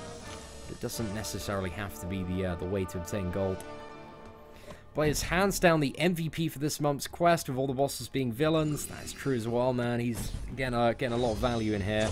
I don't think Corvus and Proxima are, what is it, tagged as villains. But yeah, aside from that, like all of the Black Order, he just absolutely rinses through. I think this month, in terms of MVPs, I'm interested to get everybody's thoughts at the moment. So my 3 MVPs for this month, I believe, are Magic, Dr. Voodoo, and Blade. I think they're the top 3 characters for this month's event. Like, they're just rinsing through everything, and the power control is just so incredibly valuable. And Dr. Voodoo and both Magic have really, really great matchups against both Corvus and Proxima. So yeah, what's everybody saying, man? What do you feel like are some of the best characters this month? The new offer, Amino, it's an okay new offer, man. It wasn't anything like too insane. I think the main reason, you know, people didn't do videos on it, myself included, is there's so much like new hype monthly event stuff that takes priority over it. Who cares about gold? Remove Science and Mystic Sentinels. Science and Mystic ones? I thought you'd all be about the removal of skill ones there, Hector. I think the skill ones are the worst. What does Science and Mystic have? I don't think I've noticed any. Science one has like a couple of void debuffs, right?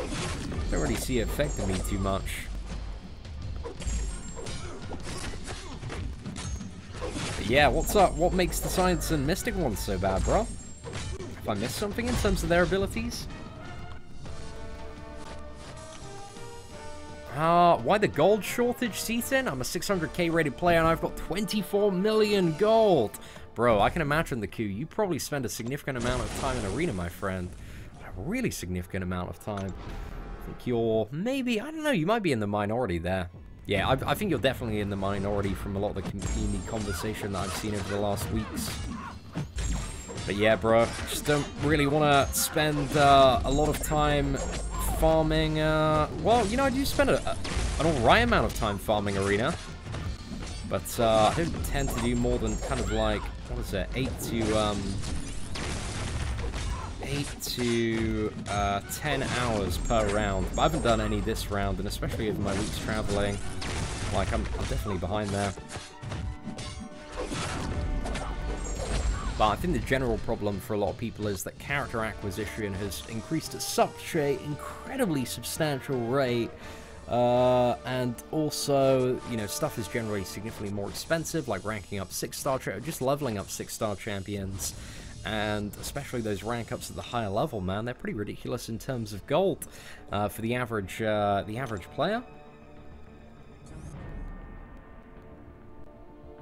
You get so many units after playing one of these events, especially Uncollected 100%. Not if you're spending units on energy refills constantly while going through. Tends to eat up the stash pretty quick, man. I raised the level of Scarlet Witch to 550. Crown ability 42. Yeah, signature ability. Do you upgrade your Scarlet Witch? Maybe, probably. If you're a progressing player, man, and depends on what you are looking to do next in the game, like Scarlet Witch can be a very, very valuable character to have. But yeah, depends where you're at, depends on your other options. Void shutting down power gain is great for Hyperion and Vision this month. I don't feel like Hyperion and Vision are huge issues this month for the most part. Like, they're pretty easy to deal with. Like the Vision, because you have power gain yourself, you just infinitely stumble like Stark, Spidey, or Ronan, or like Hulk or Luke Cage. Also have quite a bit of value in that one.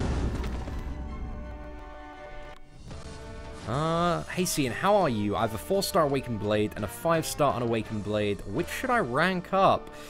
Oh, that's a tough one, mate. Tough one. I would say I'd probably go toward the 5-star one, especially if you are looking to do, like, Act 5 100% and get, like, the generic Awakening Gem. So, yeah, I'd probably invest all your resources in the 5-star one, my friend. But I don't know. The shorter-term decision is the 4-star Blade is going to be better, but the longer-term decision is the 5-star Blade is going to be better. Yeah, it's really a kind of shorter versus longer-term argument that you have there. Right, don't want to let him get to 100. Let's wait for that crowd hype to drop a little bit. There we go. Not too bad, boys. Not too bad at all. I was hit by Proxima Midnight 1-star on heroic difficulty. Hit my 550 Ghost Rider even though I was on 90% health and killed it. Glitch or broken. Samuel, if heroic works the same way as Uncollected does, then yeah, for 4 seconds after using her special attack, and also on her special attack as well, if you take a hit, she's got like an instant kill.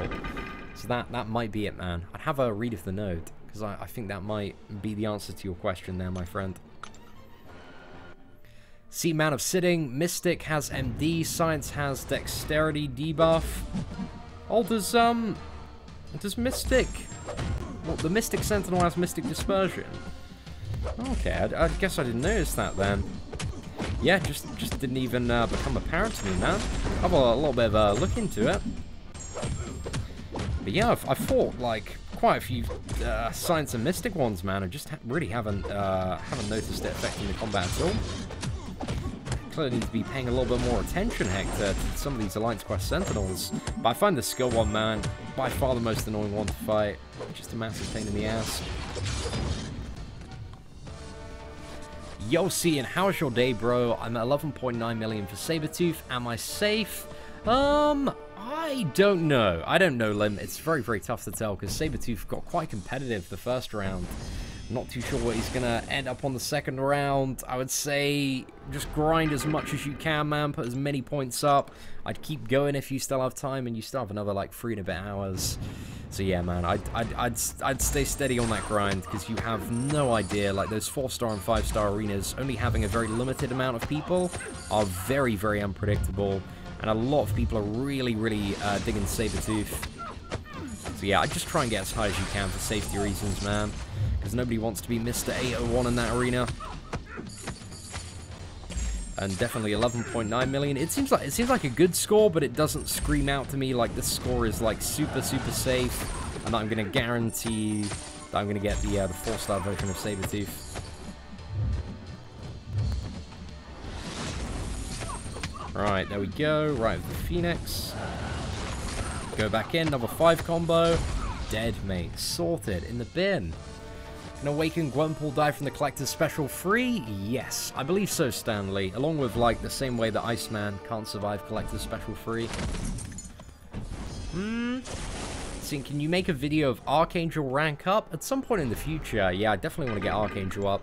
Maybe this weekend, maybe after we get back from Coachella. Not really too sure yet, man. I can't tell if Seatin is a good son or has no good friends willing to go for a midnight premiere. Well, me and my dad, man, we like watching the Marvel movies.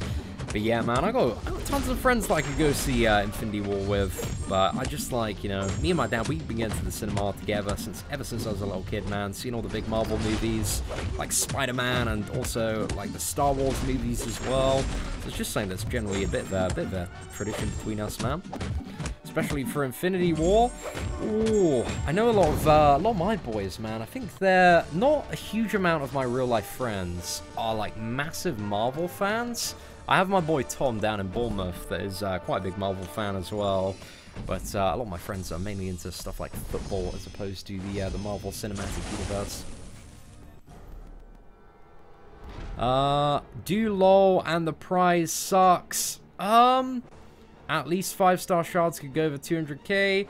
I mean, the Labyrinth rewards are still very much worth the time invested, I would say. I mean, with every update, they become a little bit less hype comparatively, but for the state of the game when it was released, they were very, very nice. I'd like to see a little bit of a buff to the Labyrinth rewards, though.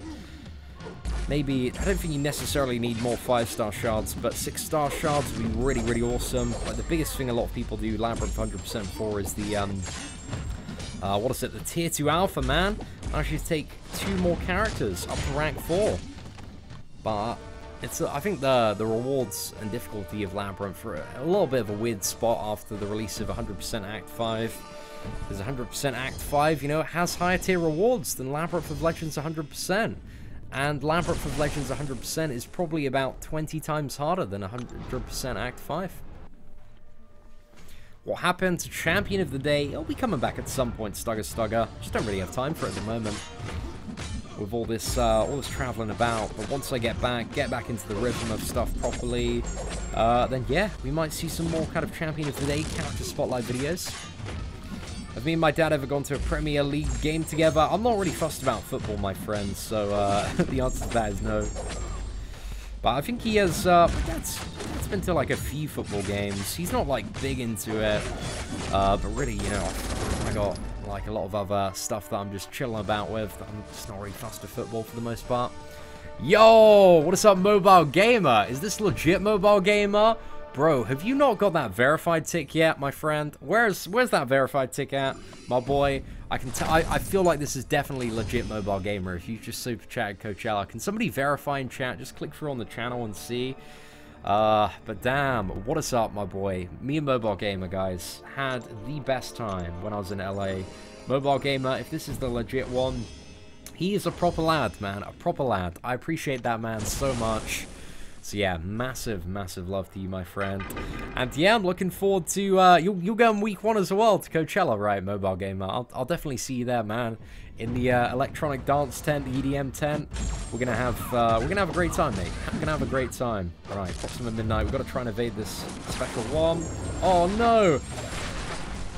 Oh, special 2. It wrecked me, boys. It wrecked me. Now I'm playing like ass. Getting too flustered here. Right, let's try a 4 combo. Ugh, haven't got many stacks of lower yet. Get some good power control in there. Evaded too early. Damn, man. Where did my Proxima Midnight fighting skills go? So good a few minutes ago. Right, let's get back in there. Another 5 combo. Special 2. She's down. Such a sloppy fight, though, boys. Right, this is legit one, man. Yeah, it didn't appear in the super chat for some reason. Anyway, dude, let's get you that wrench, man, so everybody knows 1,000,000% that you are an incredibly legit man. Right, so add moderator, wonderful. Mobile Gamer, welcome to the channel, man. It's great to see you in the live stream today. Gonna make more Strike Force videos. Yeah, there are gonna be some more coming over the weekend. Just trying to catch up on all the MCOC stuff first, and then I got quite a few I'd like to do. You know, going over some 50 raids and characters and stuff. Want to ask, like, Rogue or Agent Venom? Out of those two characters, definitely Rogue, I would say, for pretty much every scenario. And maybe Evade Champions, Agent Venom rears ahead, but Rogue is just pretty fab. Right, just need to get used to that timing. Oh, no, I forgot about the heavy attack is so pretentiously long on Corvus Glaive. So, what is it? Whipping around that saber, man. Whipping around that saber big time. Right, so let's try and not get wrecked by this time.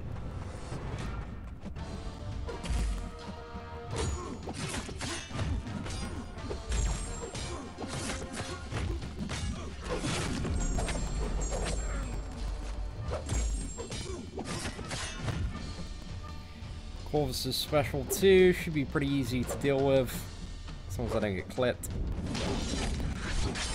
There we go. Just as soon as you see Corvus' special 2, just keep on swiping back till he is dashed. That's the way to do it. Wait till he's come around with that heavy attack.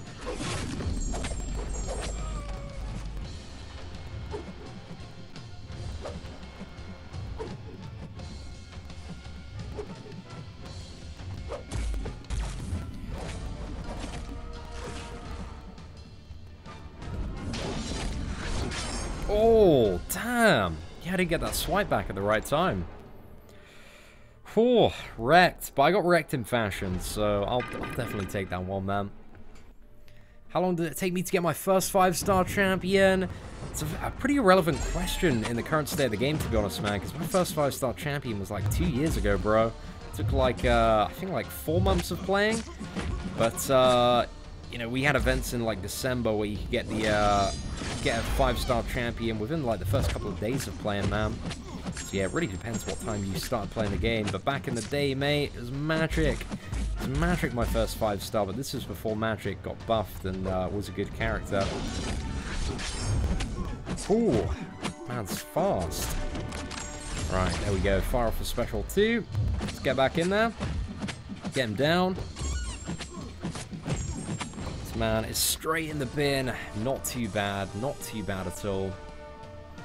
What's that? Damn, how old are people? Geez, people playing this game. This guy has a beard and he's still playing a game. But, you know, you do you. Well, just because you're an adult, man, doesn't mean you can, you know, find enjoyment in, you know, interactive-based entertainment. Don't really see what you're trying to say there. You seem like a bit of a very naive young kid there, Zeus. But I'm sure once you, you know, I don't know, grow pubes or your bollocks drop, then you might have a bit of an expanded perspective on what adults enjoy doing. Because, you know, alongside being slightly older, you know, when you grow up, you're just not like, oh, we want all of the fun times to stop. Oh gosh, I feel like it's not even any point expanding on this perspective because this guy is clearly a fucking idiot. Which one gives better rewards, map 3 or map 4? Well, map 4 gives, it's a little bit arguable depending on where you're at in the game. Like, map 4 gives potentially, like, more tier 4 CC, but not really a lot of people run map 4, because if you're going to the hassle of running map 4, a lot of people just go for map 5 instead. So yeah, map 3 is very good for, like, tier 1 alpha if you need those. If he's just trying to say I'm old, that might be the perspective as well. But, you know, why can't you be old and like video games? What's wrong with that? Like, if it is a crime to be a 23-year-old man that enjoys playing video games, boys, I'm guilty as shit, man. I'm guilty as shit. Lock me up.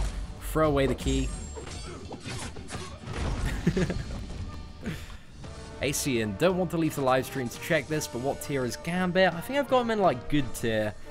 Like, he's occasionally a little bit useful for the stun. But aside from that, he does not have... Yeah, he's just incredibly lacking in comparison to a lot of other characters that have similar mechanics.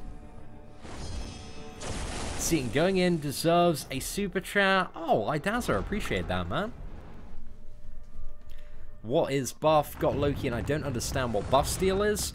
So a buff is like anything that appears on the opponent that has a little bit of a ring around it generally. So if you look just under Iron Man, you can see this little armor buff at the moment.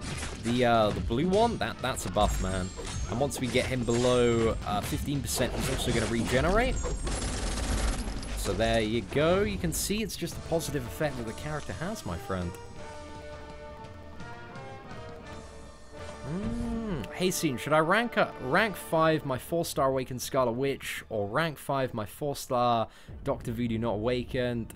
Out of those two, I'd probably go for Scarlet Witch, especially if you're a progressing player. I think Scarlet Witch is, like, one of the best tools to have for people that haven't killed the Collector, haven't got Uncollected 100% on farm. Because, yeah, she's just so useful for powering through a lot of fights, mate. So, yeah, I big-time rate Scarlet Witch, man. She's fantastic. I'm 34 and I'll be a gamer for life. That's it, lads. Like, it doesn't matter, mate. It doesn't matter at all. Be whatever age you want and love video games. That's super fun to play, mate. Super fun to play. Very mentally engaging. What I think about Kabam ignoring iPhone 6 success, comparability issues, and phones overheating due to the game. I think specifically for the iPhone 6 or 6S, it's a little bit of a tricky one, because you've got to think about it from a business perspective, right, Michael? Especially when running a free-to-play game. So again, I'm playing devil's advocate here, man. I'm just trying to give you an idea of probably what internally it's like. So free-to-play games, you know, the money's generated by about 1% of the player base who are just spending, like, a shit ton of money. And that's the people they really, really want to cater toward. And the people that have, like, a big surplus of disposable income probably upgrade their phone, like, every year, every other year. And the iPhone 6, man, it's a pretty old phone now. It's coming along a bit, because you've had the 7, you've had the 7S, you've got the iPhone 8, you've got the iPhone X. So in terms of, like, which customer base they should focus on for performance, just from a purely business perspective, it's just all about the iPhone X and the iPhone 8. But still, there are a lot of people playing on the 7. But I think the iPhone 6 is definitely getting to a point where within the next, like, 12 months, I feel like a lot of companies just really aren't going to cater to making sure the performance is up there on devices like the iPhone 6. So yeah, it's just something to keep in mind, man, that mobile games, they're a business at the end of the day. They just want to make as much fucking money as possible. And if you want the best experience playing mobile games, you need to invest in the top devices. And that's a perspective that not a lot of people want to hear, but it's the perspective that is how these companies run their businesses. Just for the balls drop comment, my man. Phil, appreciate the super chat, man. Mad love. Appreciate ya. I'm 47 and play this game every day. Been a gamer. Yes, Gary. Yes, my man. I appreciate you. Living your best life out there. I just don't like, you know, I really don't like people in general that are quite snobby to, like, oh, you're this age, you shouldn't be doing this insert fun activity, which everybody can enjoy regardless of your age. So, lads, I appreciate it, man. Is it better to use a tier 5 basic for a rank 5 5-star or save them for a rank 2 6-star? At the moment, much better for a rank 5 5-star champion, especially if you have somebody insanely powerful like a Blade or a Starknard Spider-Man or a Medusa or somebody that you classify as God tier. But, yeah, maybe that advice in the future, man, maybe it's going to change. Maybe it's a good idea if you don't need any character at rank 5 or don't want any character at rank 5 to save up for a 6-star. Who knows, man? Who knows? But it really depends if, I guess, if there's like a really like insane God tier champion that's a 6-star that does not need to be awakened that comes out and you go for that character in a featured crystal, you get that character. But I'd say for the majority of people at the moment, it's probably just a good idea to rank 5 like a God tier 5-star champion, because that's still quite a while off before, you know, you get a 6-star champion that's God tier, you get that character awakened, get a lot of signature levels in that character. So yeah, don't know, we'll have to see, man, we'll have to see.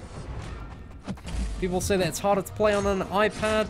I've played on an iPad before. I don't really know too much about kind of the release dates and models of iPads.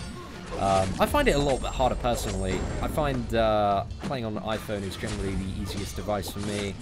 But I think when it comes to which device is easiest to play on, it really depends. It's all about, you know, how long you've been playing on that device and how, you know, quickly you can get used to it as well. Is the iPhone X, I play really, really well on it now, but I didn't for the first month or so. Like, I made a lot of mistakes. Cocking up quite a bit, lads. Quite a bit. That's it, Justin. Hashtag freedom, my friend. Freedom to do whatever you like in this life.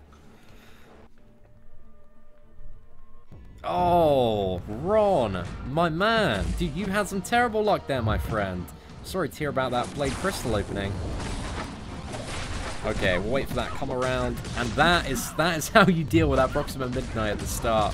You've just got to evade that initial beam and then outrange. And then, yeah, there's not too much going on there. I think we'll try and go for another special 2 bait here. So maybe bait the special 1.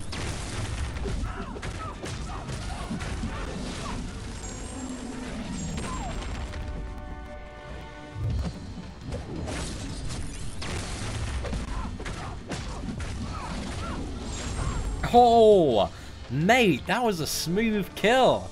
Damn, that definitely made up for the first one. Big time, man. See, does that mean the iPhone 6 success won't be able to play the game? I'm not saying it won't be able to play the game, because it can probably still be able to run the game in the future, just with like all the new technology and updated graphics and new modes of gameplay. They won't focus on fixing bugs and issues that are specifically related to devices that are significantly older. Like, the priority when it comes to a free-to-play mobile game is focusing on fixing the bugs and issues on the highest level devices at the moment, because coincidentally that's generally where all the whales are. Like, I would imagine internally, in terms of how they allocate developers to fix bugs, they probably have like a list of which devices, which app stores, you know, are making the most money, and surprise, surprise, like Marvel Contest of Champions rinses it on the actual Apple App Store itself, but doesn't do nearly as well on the Android one. So yeah, the latest iPhone, man. If you want the best MCOC experience, it's always the latest iPhone. Oh, sick evades, my boys. Sick evades. Right. Let's throw off the special 1 there. Dr. Voodoo, man, he is, I'm telling you, one of this month's MVP characters.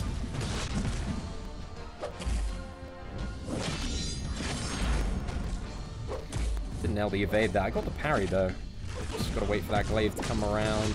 Throw this off. It's going to be him in the bin. Not too bad, man. A couple of very, very smooth fights there. Did we take any hits? 0 hits taken. Proxima and Corvus. They're some of the easiest, like, new characters that we've had in a while to fight, because they're not geared up to be defenders at all. Yo, what is up, Unknown Soldier? Dude, thank you very much for coming to the live stream today, man, and dropping some kind words on me. Dude, I big time appreciate it, man. I'm glad the videos have helped you out and that you found them useful. Dude, mad love. Hope you're enjoying your time playing a little bit of Marvel Contest of Champions. I don't believe this chapter has, like, any linked path, does it? Nothing too special going on here. What's the blue circle? So that is Persistent Charges, Wes, which relates to his mechanic that he has with, like, questing and being able to carry over, like, a crit damage multiplier. But again, I don't know a huge amount about Corvus yet, but I'm going to do like a spotlight abilities video on him fairly soon, where we talk about all of his stuff, his potential in the game, and where he might fit in. Do most people play on iPhones and iPads? Yeah, definitely, man. You can tell using sites like App Annie, you can get an insight into essentially like what some of the top grossing like mobile games at the moment, and how high certain games are ranking across various app stores. And Marvel Contest of Champions is always rinsing it, man, when it comes to the Apple Store. Like, they're raking in big stacks, my boy. Really, really big stacks. But that's been the general consensus in the community for quite as long as I can remember, man, is that iPhones are the best to play on, and it's true. And as a result of that, it's catered towards iPhones, man. The development stuff tends to get fixed pretty quickly if you're playing on the very, very latest and greatest models. But again, I assume the priority for fixing bugs is all based around currently which devices are generating the most revenue. And I would assume if that it's coming from the whales, and I would assume that's the latest iPhones. Again, we are making all sorts of assumptions about access to this internal data, which we will never have.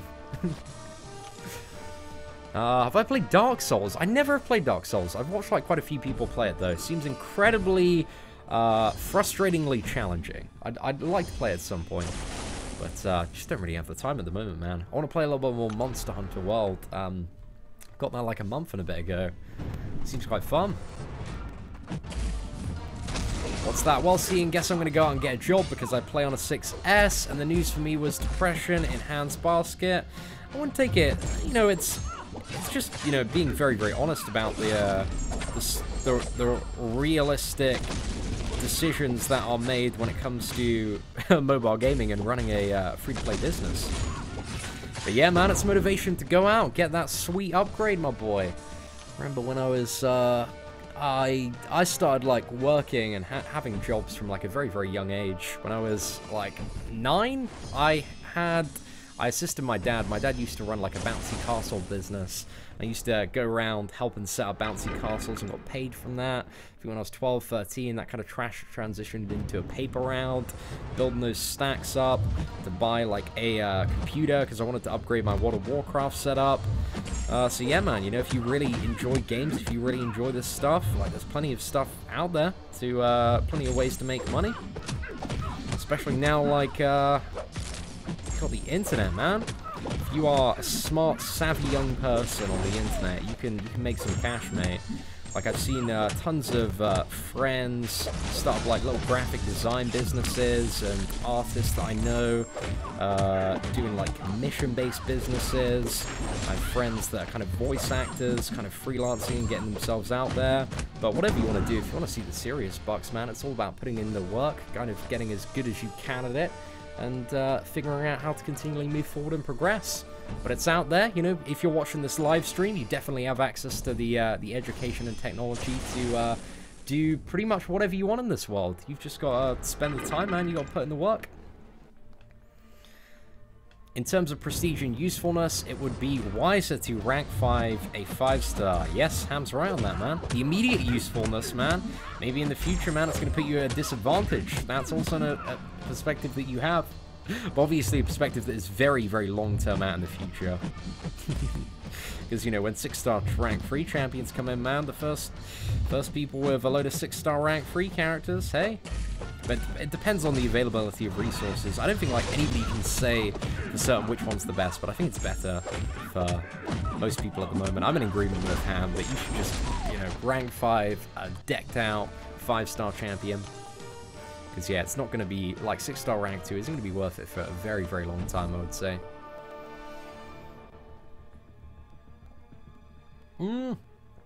Hey, who's better, Hulk or Red Hulk?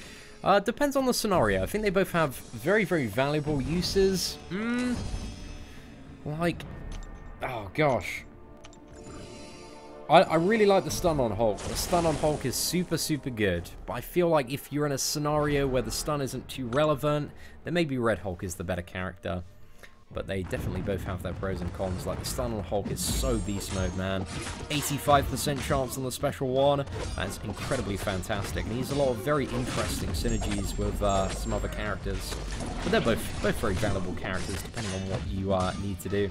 Like, against the Mephisto, Red Hulk would be infinitely better. So, have I watched Season 2 of Jessica Jones? Yeah, I'm a few episodes in. I haven't fully finished it, though. So, yeah, I still need to catch up, man. Find the time to sit down and chill and give it a little bit of a watch, man. It's my longest streak against the Collector. I think it's like 60, 70 hits, Johan, but I haven't, like, actively tried to get a good Collector streak in quite some time. I want to go back maybe someday. in the next few months and do like a bit of a collected challenge to see if there's like any way that I can one-shot him. That'd be pretty fun to do. I feel like somebody's going to beat me to it, because there are definitely better players than me out there.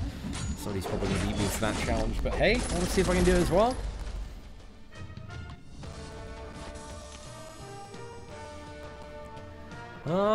How do I feel about a rank 4 5-star Yellow Jacket? I don't really think there's much of a need to take Yellow Jacket up to rank 4 as a 5-star, if I'm perfectly honest. And there are much, much better champions to upgrade in comparison to Yellow Jacket. A rage quit mood for today. I pulled 2 5-star Colossus in a row and then a 4-star Hulkbuster. Damn, bro. I don't blame you, man. I don't blame you. I need a little bit of time away from the game after those pulls, for sure. Dude, RIP, man. RIP. What's that? Forget Jessica Jones, man. Watch the new season of Trailer Park Boys instead. I've only watched actually like a handful of Trailer Park Boys episodes. I quite enjoy it, though. It's really, really good. Very like low-key satirical. So I enjoy it, man. Need to give that a bit of a watch when I have some spare time. The highest hitting streak I've had, I have no idea, man. Probably like 1,000 and something in Realm Legends testing. Dunno. Seen I pulled a 6-star Hulk Ragnarok, bro. Was it worth it? Monkey and Sears Suckers, you got pretty much one of the best characters in that crystal, if not arguably the best. If I was going for the first featured, he'd be my #1, man. Definitely, definitely. Huge congratulations on that, bro. So yeah, you pretty much just won the featured hero crystal lottery there. Oh, it's all good, Anubis. Hope you're doing well, my friend. Sorry to hear about your recent misfortune, dude.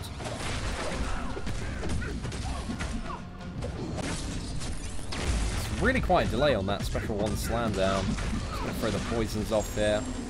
I think it's better, if I had a 4-star Dr. Voodoo and I didn't have the damage, I'd definitely be going for special 2 power control. Just make it super easy, if you just want to make it easier.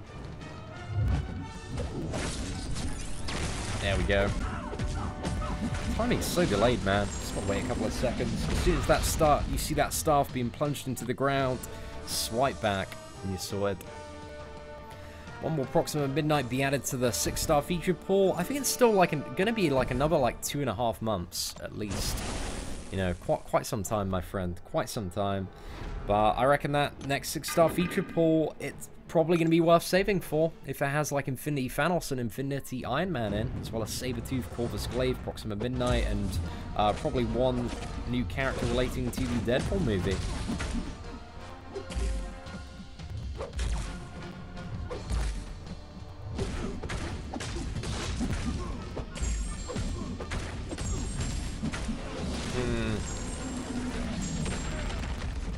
We got no poison conversions. Oh, mate, that sucks. Right, I need to leave myself a little bit more open here. Let's bait a special 2. Come on, Corvus. Come at me, mate. There we go. Not too bad, lads. Not too bad at all. Throw that poison in there. Yes, boys.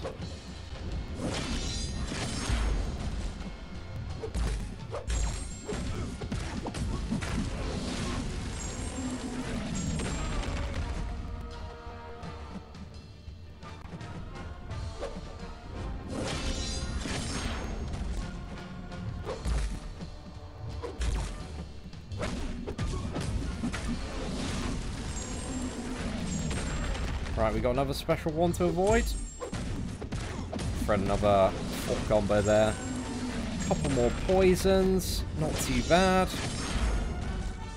Keep on getting the parry instead of the swipe back there. Alright, let's get it done, man. Let's take this dude over. Oh, another very, very smooth kill with Voodoo on Corvus. I think Scarlet Witch as well is going to be quite MVP for on the free-to-play account for both of those fights. So I'm looking forward to it. Right, we have one more path, and then we are going on the final chapter, which is going to suck. The final chapter is going to be a massive pain in the ass, bro. Ugh. Do I think an achievement system would be a good addition to MCOC? Definitely. I think if done right, because there are like so many different ways that you could do an achievement system. But if they had one that created a lot of like new fun challenges, gave you additional ways to get rewards, I think it could be, yeah, very, very fun to do. Just stuff that you could, you know, you work towards in your own time. Like, you know, for example, like, beat Thanos in Act 3 with a 2-star or 1-star champion without dying. Something like that. Just, you know, stuff that adds, like, fun little challenges to the game, which would give you, like, relevant rewards. I think there's so much that could be done with some sort of achievement-based system. Yo, what's up, my boy? Road Scholar Comics. Hope you're doing well. Dude, 2 days in a row, my friend. I'm with you on the 100%. Just got one more chapter to finish on Uncollected. Have a good day, brother. I'm singing in London in December. Get ready. Dude, I feel like I remember you saying this, man. But, bro, I need to come up to London in December. We will go out, get really... Can you drink, Road Scholar Comics? Are you allowed to drink while on tour?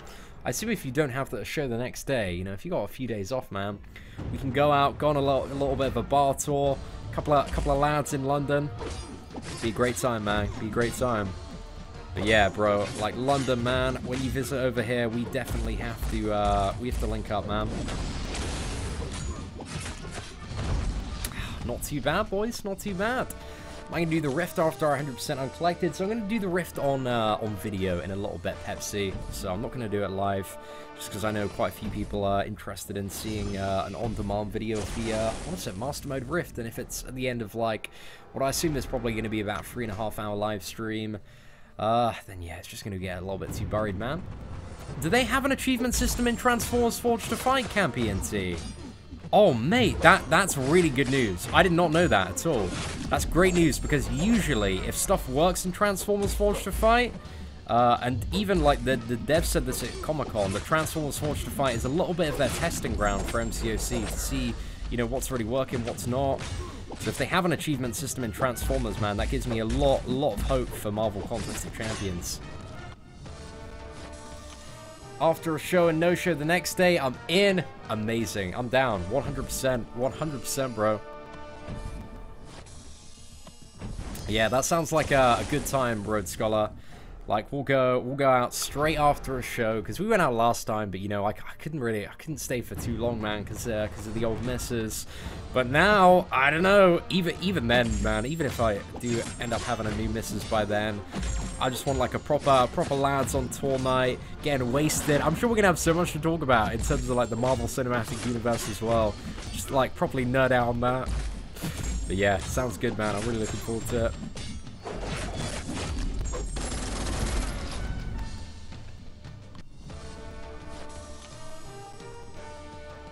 Seatin, the Whaler of Crystals. Yo, what's up, man? Hope you're doing well today. Thanks for dropping by the live stream, bro. Hey, what's up, Nira? Hey, Seatin, much love from Nepal. Dude, massive shout out to Nepal. Beautiful, beautiful place, man. What makes Blade so good? Oh, Baxter. Bro, you're in these live streams enough, man, not to ask these rhetorical questions. But just type in like Blade videos, man. Blade videos on YouTube, and just give him a little bit of a watch, mate. Just, yeah, I don't know if you're being serious or trolling, but judging by the fact I've seen your name quite a bit before in a Marvel Contest of Champions live stream, I'm gonna assume you're trolling at the moment.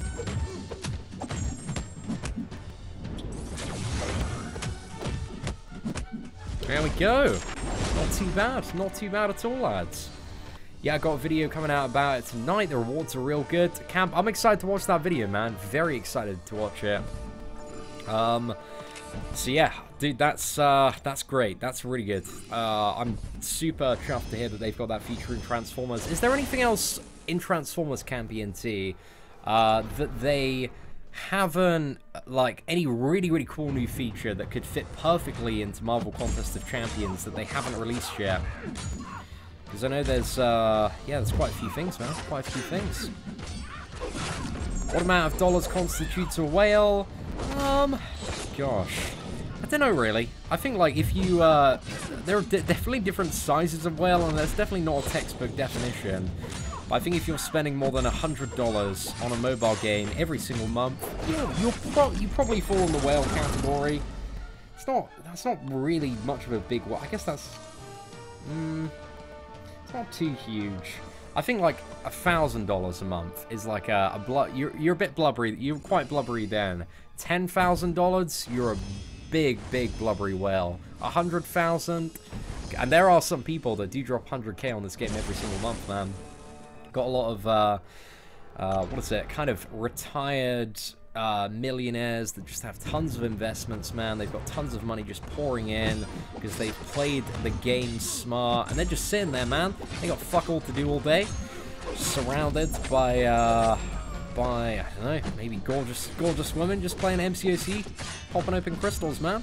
And that's maybe the life that I want to live one day, if I make some smart life decisions. We'll see what's up. Yeah, I did. Said a Return of Transformers brought out an interesting update. Yeah, I've heard a lot of buzz about the new update in Transformers being quite good. I don't know if I'm down to check. I might check it out if I have some spare time when I'm back from Coachella. But not anytime too soon, man. We need to get those missing Rizzo posters out. Bro, Rizzo came back and did a video, I think like a couple of days after the MCOC meetup. I swear I saw it pop up on my sub feed. But yeah, Rizzo, he's a great lad, man. Definitely got banter for days. Like, he was so much fun to hang out with at the San Fran meetup. San Fran meetup was rowdy, though. I had a great time. Really good time. Alright, I think we'll just go for power control strategy on this one.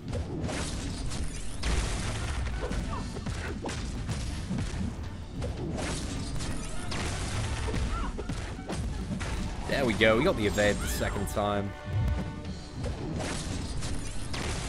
It's just good to practice the timing on it.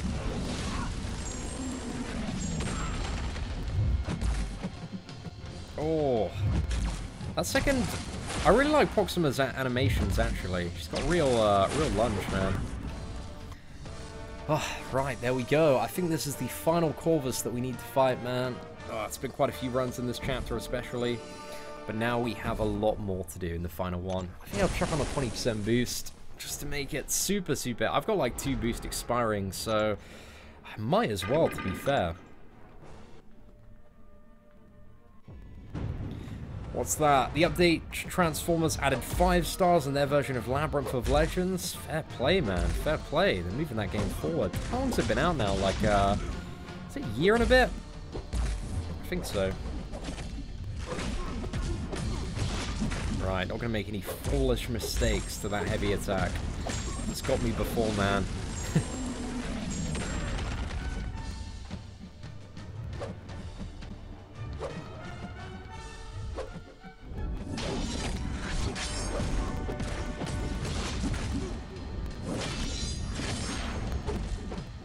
Yeah, you can't seem to get an in after throwing the what is it, evading the special one. Because we weren't even, like, that far away there. Alright, let's get that power control going. I don't think I, like, evaded the projectile there. I feel like I outranged it. Can you just... I just want to see if, like, you can just outrange the special one. Right, I might die here, ladies and gentlemen, but it's all in the name of science right now. Oh, wait, no, I've got power burn up. Yeah, okay, we're not going to be able to find this out.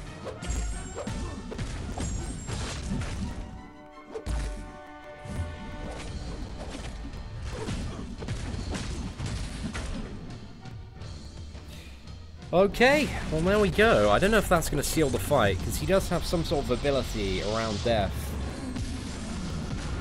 Ah, there we go. Sorted, lads. Sorted. Not too bad at all, boys. While all Transformers game modes now have auto fight except Alliance missions, they have auto fight in Arena in Transformers, man. Oh gosh, wouldn't mind that. Wouldn't mind that in MCOC. But I feel like your champions would still lose quite a bit if you auto fighted in Arena. Even on Infinite Streak, there'll be scenarios and roles where just get a little bit wrecked, mate. Actually, wait. Do I want to change around certain characters here? Yeah, I want to take out... do I want to take out Gwenpool? Yeah, I do. I want to replace Gwenpool with Magic, because I feel like Magic is going to be the Guillotine MVP. But I want to do a little bit of testing to see if that is the reality. Who else? Maybe test a little bit of Quake as well. I feel like Magic is going to be the gal for dealing with this this final guillotine here. Seeing who to use for Proxima Unblockable Special 2 fight. Anyone, man. Anyone at all. You've just got to learn how to evade that Special 2. And I'll do a video on it soon, but this live stream, if you watch it on demand, man, you can see like plenty of scenarios where you get the full evade. But basically, you just got to evade the beam, man, and it's pretty easy to do once you're used to it. Is there no like linked path here? I don't think there's any special noded path in this one. Like everything's, yeah, noded up. Okay, cool. Right, let's go in Civil Warrior. In for Civil Warrior, man. So you've got a 5-star Awakening Gem. Use it on my rank 4 Hyperion or wait for Medusa. If it's... Is it a Cosmic or Generic, Patrick? Maybe... Like Hyperion, if it's a Cosmic, I'd probably go ahead and use it on Hyperion. If it's a Generic, then I would... I'd wait. But it's a little bit up to you, my friend. Like, depends how much of a rush you're in to get that Hyperion awakened, because his awakened ability does have a really nice benefit, man, and I really enjoyed playing Hyperion as a character. So he's definitely, like, one of the better options that you can use a Cosmic on. Like, him and Medusa are definitely top 2 for that gem at the moment. But it depends if you want to gamble out and see if you can get Medusa anytime soon.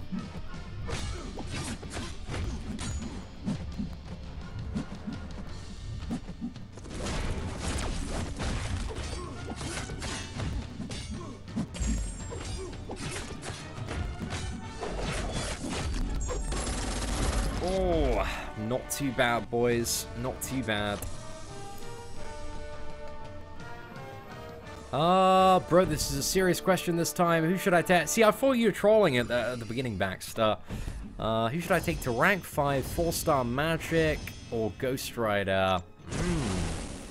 I would say if you're rocking like a Blade and a Stark and out Spider-Man, probably Ghost Rider is the option there. But if you really like Magic, she's not a bad option either. Like I think there are arguments for both of them, depending on where your roster's at and depending on what you want either one for. But I would lean more toward the Ghost Rider. But I'd say personal preference can also come into play in that decision as well, because they're both very useful champions, especially to have up there. I think Magic's quite good for a lot of the fights this month as well on Uncollected difficulty. It tends to be an MVP for a lot of stuff. Am I interested in doing a Skyrim stream in the future? Not really, Primance, if I'm perfectly honest. I enjoyed playing Skyrim back in the day, but yeah, it was back in the day, my friend. Not too fussed of it now. Yo, Drew, appreciate the kind words, man. Thank you very much for stopping by the live stream today. I watched, yeah, I was in Legacy's stream for a little bit. I think like 20 minutes, half an hour yesterday. But I didn't have too much time to like stay and chill, man, just because I was, cranking out the videos yesterday. I get all of those sorted, mate. New event, there's tons of stuff to do. We did a crystal opening yesterday as well, which was super awesome. Come on, mate.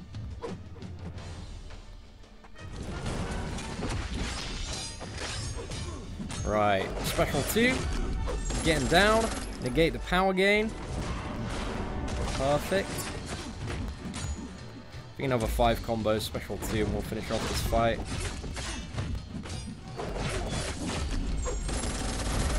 Yeah, not too bad, boys. Not too bad at all. I'm doing testing in Transformers Forged Fight with a new update, and it seems to be extremely beginner-friendly, and the rewards from achievements for endgame currently I've seen to be extremely good.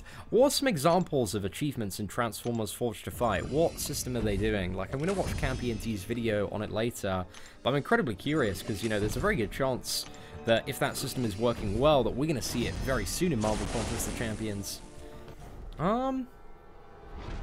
By the way, Seatin, I saw Quake take down Node 24 Medusa. Gonna try it for myself. Took her up to rank 4 yesterday. Yeah, well, I can imagine Quake working quite well for that, because that's just the buffet node, right? So you're not getting any dexterity triggers. So yeah, I imagine Quake being a pretty badass solution for that node, man.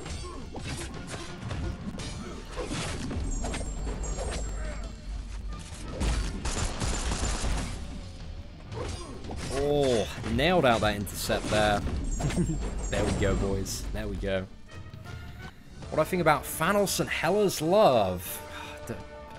I don't know. Don't really have an opinion on it, mate. Like, Good for them, man. Good for them. Good for them getting together.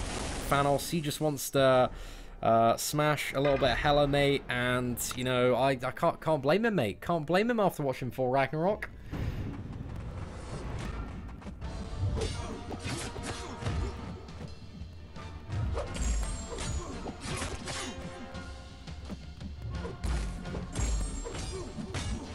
Is this gonna connect?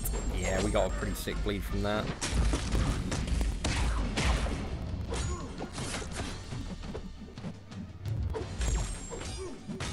Who needs a... Oh, crap.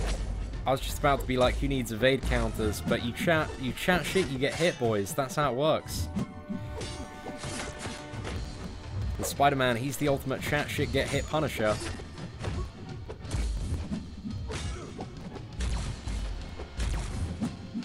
Right, we'll just throw this.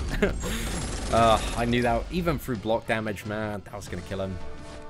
Playing Uncollected, right? You are correct there, Derek. We are just on the final chapter now.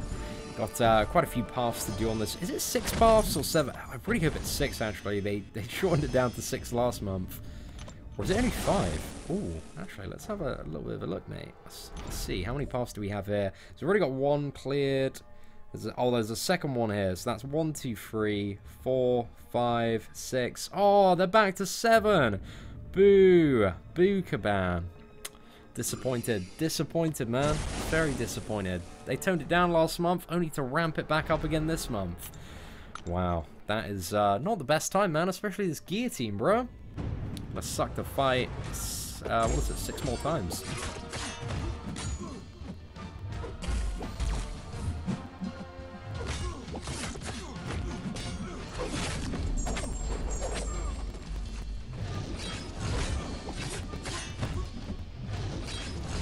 Oh yeah, I need to, what is it, chuck on a 20% boost as well. I think I'll do that, like, right before we, actually, just after this fight. We'll go for it, and then, grind it out for the next, like, hour and a bit.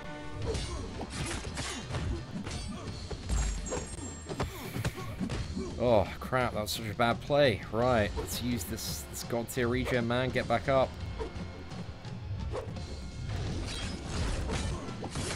We'll probably just finish the fight here. Whew. Bit of a sloppy fight. Bit of a sloppy fight. We got whacked a little bit there. It's all good, man. It's all good. Right. So which path do we want to go for? We got recovery path. Recovery. Is she healing anything?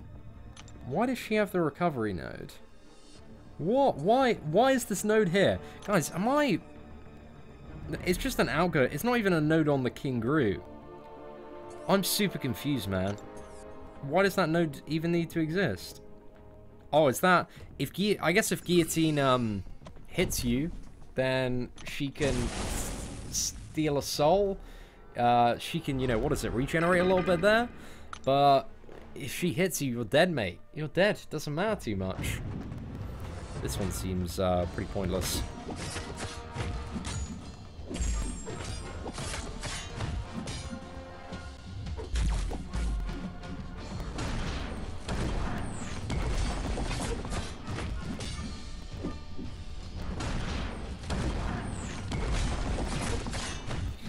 Oh, this is a beefy King Groot, man. Actually, this is the perfect fight to heal up.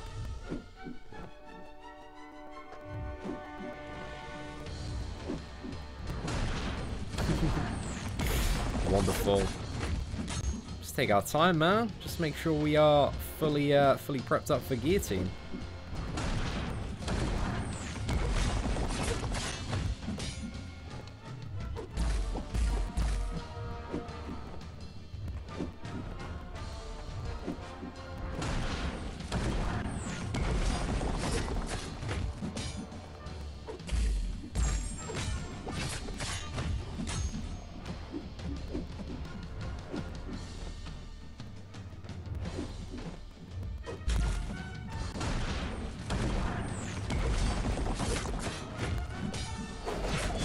Oh, that should do it. Not too bad. Not too bad at all. Yo, Joshua Kelly, congratulations on your first completion of Act 5 yesterday, man. I'm glad the guides helped you out, my friend. Good to hear, man, good to hear. Okay, let's get this guillotine down, man. We go for a one-shot. So this guillotine is just intercept, intercept, intercept. That's it, lads. That's it. Just intercept super, super well.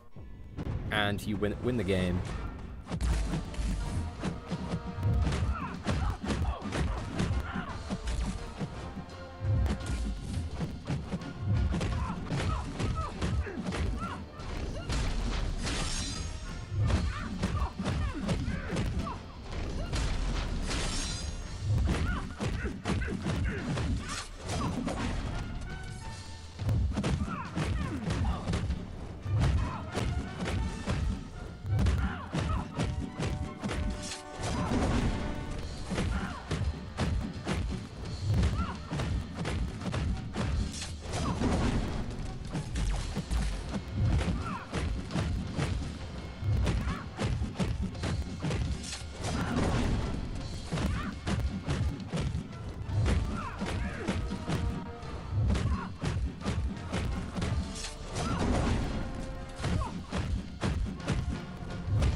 Oh!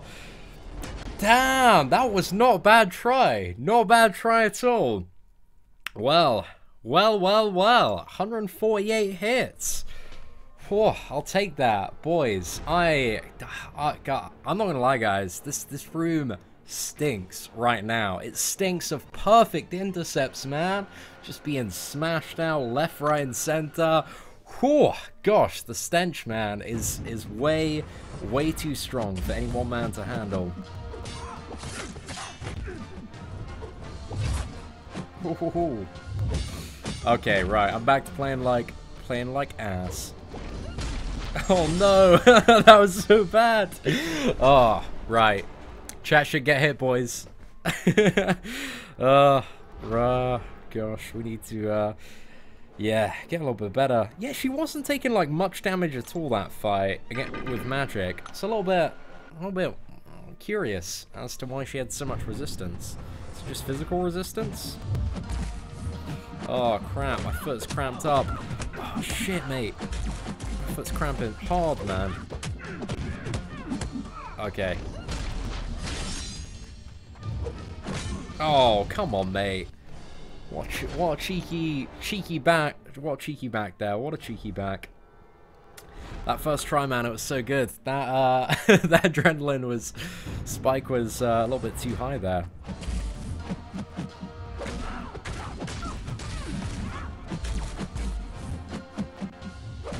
Oh shit, I forgot to apply boost as well.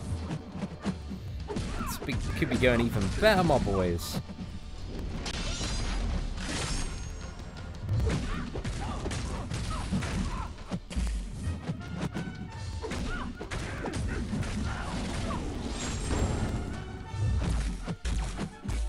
There we go. Right, she is down. Whew, 0 revives. I feel like the free-to-play account, man. Unless I can get a little bit better intercepting. We might struggle a little bit on this. I don't think it's going to be too bad, to be honest.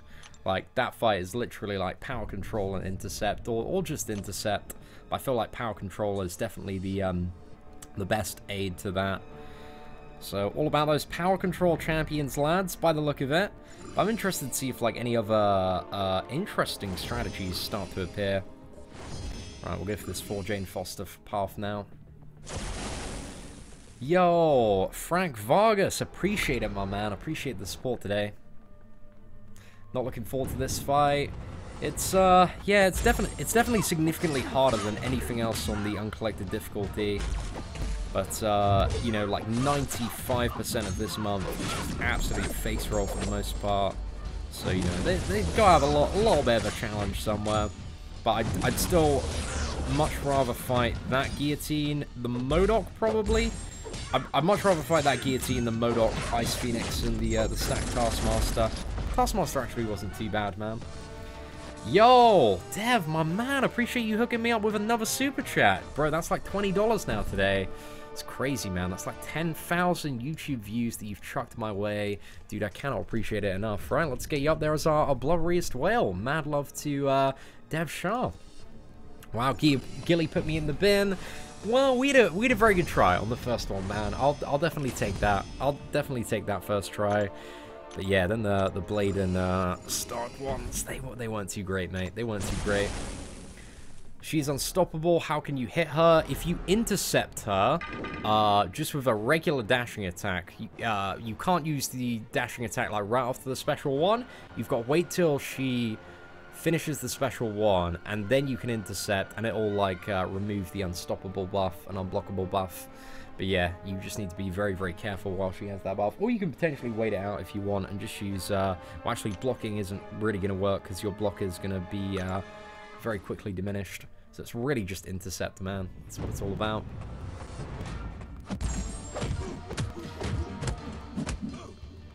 Hey, Seatin, I finished 100% a little bit ago, but guillotine sucks. I think that's the general thing from this month, man.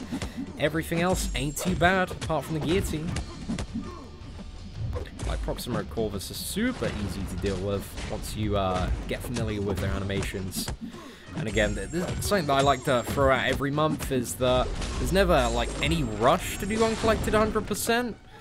So, if you can, try and start and build up in, like, Heroic and Master. So if there are new characters, you get used to their animations, their special attacks. You know, bring, like, 2-star, 3-star champions so you have, like, a good amount of time to practice on them. And then when it comes to Uncollected, like, you can just make them your bitch, mate. Don't forget to boost Chris. You are right. I'm going to do it, man. I'm going to do it. Would Doc Ock be good for the guillotine fight? Yes. If you can intercept well, get that power lock up, and then keep it up for the rest of the fight, Doc Ock's going to be a really, really good option to bring there. So yeah, Doc Ock, awesome champion. Vision's probably going to be quite good as well for that fight. Just any kind of reliable and consistent power control champion that can, you know, prevent the opponent from ever using a special attack that has that kind of sustained strength. But yeah, Doc Ock has a little bit more of a build-up than, what is it, Magical Dr. Voodoo. But if you can get into that fight, you can hammer guillotine against the wall, then yeah, it's going to be quite useful.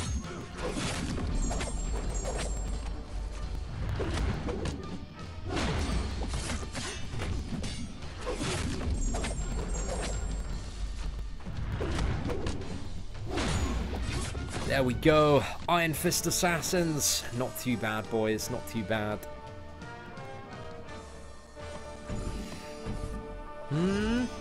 Oh, yeah, Jacob, dude. I'm loving Marvel Strike Force, man. I've been playing it for, what is it, like 4.5 months now? Bro, it's a really, really enjoyable game. There's so much depth to the characters and their interactions.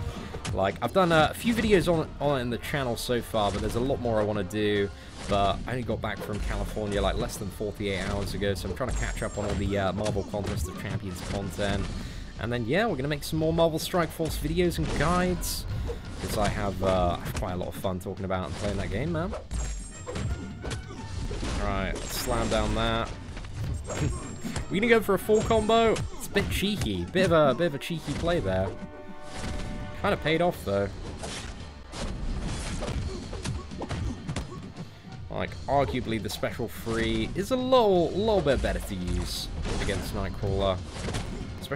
Especially if he's unstunnable. But we're going for the balls to the walls kill, man. There we go. Not too bad, man. Not too bad. Dormammu's a really good power control champion. Yeah, you're right. The problem is with Dormammu is just the damage ain't there. So he's just a very slow champion to fight with. But he's got double immunities. Like, he's all about utility, Dormammu. So it's a very, very useful character. Like, he'll work for the final guillotine if you can intercept well. But most people probably would prefer to use somebody like a Magic or a Dr. Voodoo.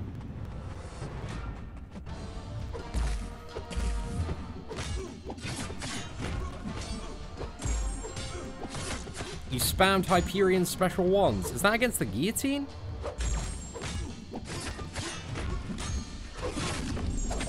Well, I'm interested to see what strategies come up and is the most popular one for Gilly. I feel like it's mainly going to be get him in the corner and then just like 4 combo, dash back, rinse and repeat. Because that's a pretty easy style of intercepting for a lot of people to manage. Because it's pretty autopilot for the most part. But it's not 100% reliable. Doesn't always work. Do I know if Blitz has a beginner bracket like MCOC? I think so. I'm not 100% sure on that one though, Jacob, if I'm perfectly honest. I need to look into a little bit more of the stuff that they've done around launch, because, you know, being out, I haven't had too much time to brush up on a lot of the new changes and stuff in the last week. But yeah, I think there's actually quite... Somebody on Reddit's probably already figured it out, but we can figure out today based on kind of what the Black Widow cutoffs and where people placed.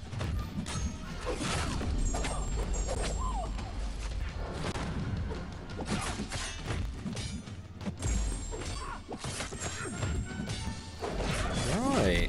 Should be assassins. Oh, sword, mate. Sword straight in the bin. If I research the success of having more than one YouTube channel, well, depends what, you know, you're gonna do. What do you mean in regards to that, Tony? I got my second channel at the moment, which is just for fun, but my main channel is doing, you know, very, very well in terms of business. So I'm not fussed about creating more than one YouTube channel.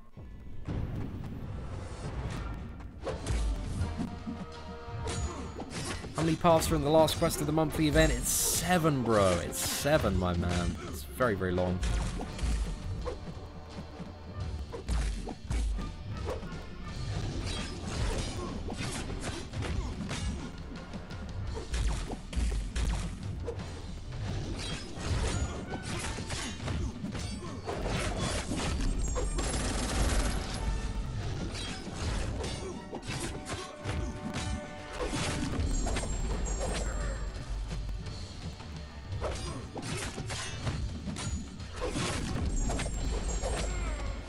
Okay, just about enough, man, and we didn't get clipped that fight. Those Black Panther fighting skills, man, they're going up and up and up.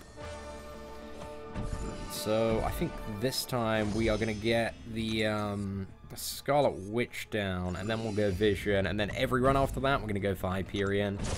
Because I think Stunner immunity makes the final guillotine like the biggest pain in the ass. Did I use a boost? I think I did. I'm pretty sure I did. Gosh, I'm down myself now. I need to double check after this fight. Yeah, I'm pretty sure with the power index I have now, I used the boost. Right, one more 5 combo. Special 2. Oh, perfect. Yeah, those are the kind of fights that I enjoy, man. Great time. There's a beginner bracket in Strike Force. I got 6th in the Cat Blitz. Robbie, appreciate you answering that one, man.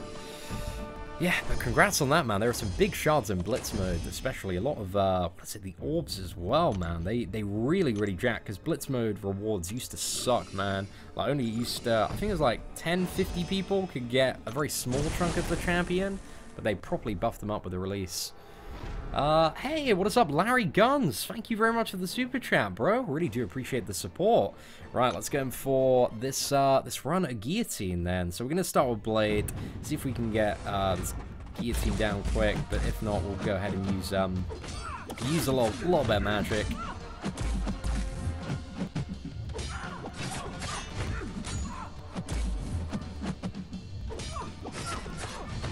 Right, special 2 here.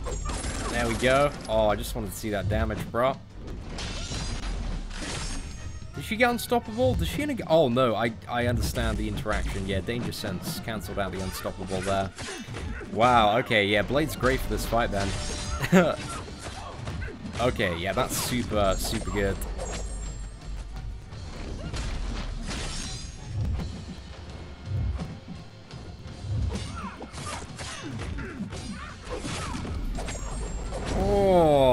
have Blade win the fight. Have a stack Blade, have a stack Magic, have a stack Voodoo. But Blade, man, that makes it much, much easier than the power control options, I would say. Whew, well, that was pretty nice, pretty nice. Alright, let's go to the top here. We go for the Cyclops lane next. Why not, boys? Voodoo on odd combo, power drain. Yeah, power control champions. If you don't have Blade, definitely the way to go. Blade, man. Beast mode. Absolute beast mode.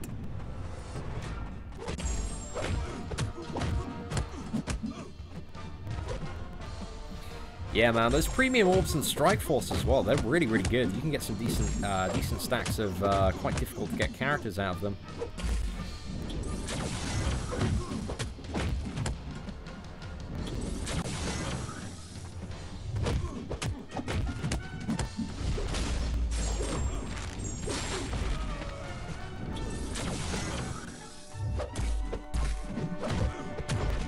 Oh, nice throwdown there with Stark, man. I think I borrowed some of the CEO luck recently. Opened 2 5-star crystals, one yesterday, one today. Got Gwenpool and Archangel. Man, those are some ridiculous back-to-back pulls. Congratulations on that, Ebo. What's going on here? Right, I was just clicking the orb instead of the actual tile. Such smart moves, man. Smart moves. Right, Hood is a dimensional being. We can rinse through him quickly. Is it a dimensional being? Yeah, I'm pretty sure he's dimensional being. At least I think so. At the very least, he's a villain. Let me check the tag on that, man. Some information that's good to know off the top of my head.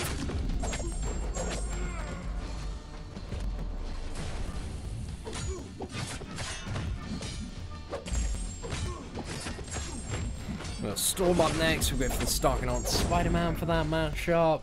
Oh, man, it feels good just to breeze through this on the main account. Because I know it's going to be a little bit more, well, significantly more of a pain in the ass when it comes to the free-to-play one. What's with the guillotine yet? So guillotine, like, reduces your block proficiency constantly. And after 50 seconds, everything becomes completely unblockable, much like Cyclops and Labyrinth of Legends. So you need to be quite good at intercepting to have the smoothest run against guillotine. If you use blades, it becomes significantly easier. Power control champions as well, just keep her in the corner. That's pretty much it. But we'll be having like an Uncollected guide come out probably sometime in the next like 24 to 36 hours.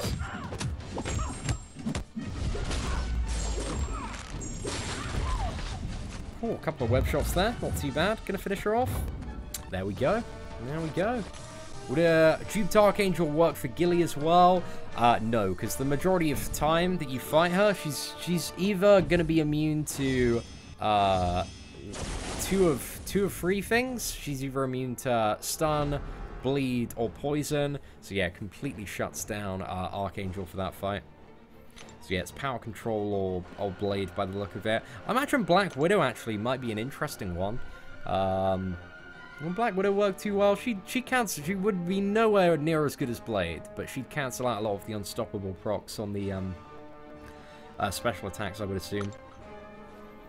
So yeah, maybe, man, maybe.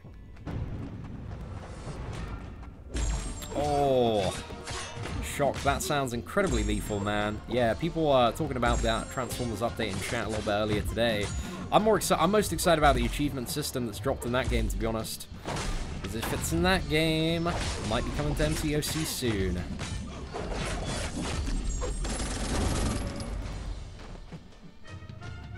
There we go. Not too bad, man. Not too bad. Someone please tell me Dormammu, Iron Fist Magic all unduped, as in which one to rank up? I mean, there's arguments for both Dormammu and Magic. I wouldn't say Iron Fist compares to either two, so I wouldn't worry about him. I'd probably go for Magic out of all of them. Dormammu, if you need like double immunities and power control, Dormammu's your option. But Magic just has some sick damage, is a super fun character to play, and has some good power control.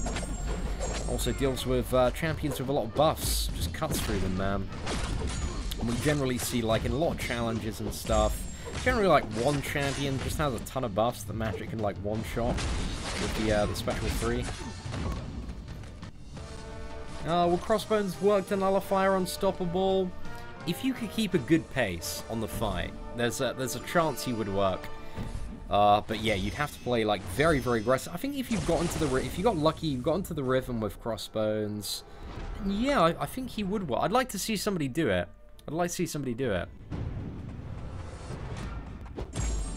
Black Widow's on hits. Are you sure it wouldn't cancel it? You know, I might be completely wrong about that. I'd be interested if somebody could test on both Black Widow and Crossbones. I still feel like it would work, but again, I might be totally wrong there. Maybe it's just Blade's danger sense. Trying to think of another example that's like not hit related. Nothing's coming to mind at the moment.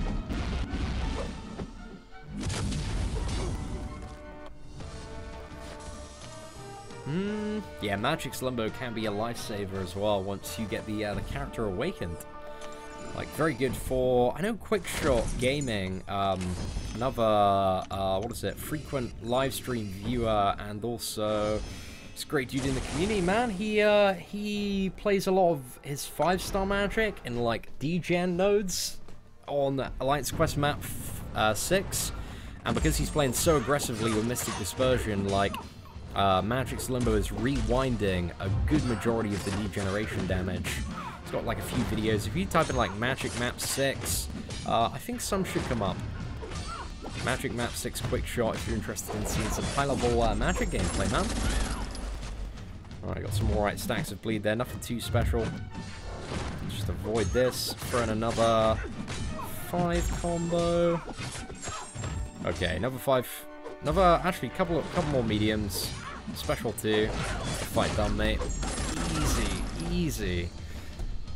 When will Thanos come to the monthly event? I think it's going to be next month, because if you do the final cutscene in this month's event, this month is all building up for next month in the game, because, you know, Marvel brought the release of Infinity War forward, so I think that kind of messed with the development schedule a little bit, and the actual, like, big Infinity War stuff is going to be coming, like, next month, with, like, the really big events and stuff.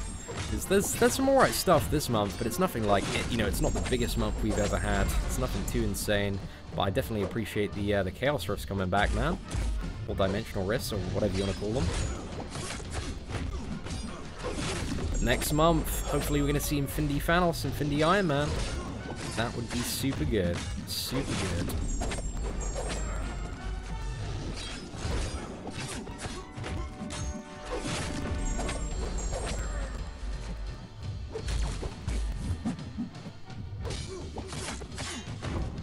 And there we go. That's Black Panther Civil War dealt with. And then we just have... we're going to go for the final linked path, which is the Vision one. This one's probably going to be one of the most annoying. This one just removes poison, right? Is it just poison? Yeah, let me double check the link node here. Just want to see. Yeah, just removes the immunity to poison off the final guillotine here. Ah, you're right about Black Widow only having the 55% chance. Yeah, go to that's a good shout, my friend. Yeah, I think Black Widow's not really going to be great for that final guillotine. Very true, very true. Voodoo, actually, Voodoo in odd combo isn't a bad shout.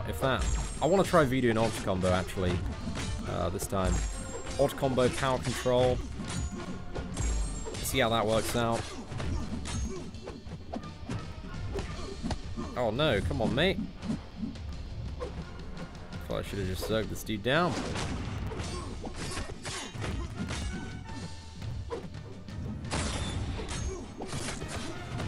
Right, come on. Yeah, that should be plenty of damage, mate. Plenty of damage. Not too bad. So does that also confirm that there will be no Act 6 next month? I don't think it does at all. I mean, I feel like Act 6 isn't too far away. Maybe Act 6 might be the month after, or maybe it's going to be next month. I don't feel like we're too far away from something like Act 6, though. Right, let's mess about with Dr. Voodoo and see if this, what is it? The odd stance prevents Guillotine from gaining Unstoppable. Hopefully we don't mess up too much during this fight. Okay, so we got the odd stance on, reduced ability accuracy reduction, also got the first stack of poison, so off the very first one we did not get that. Oh, I thought she was running in. Okay, well, it worked that time. So yeah, maybe this is a potential way to go for some people. Ah, crap. Yeah, just messed up the intercept there. Ooh, mistakes were made. Mistakes were made. But that was good to test. Good to find out. Alright, we'll get on the blade now.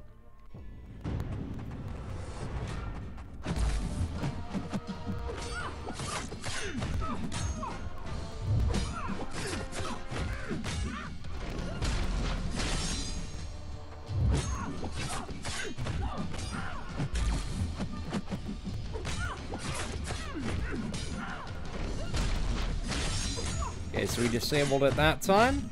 Not too bad. Not too bad at all.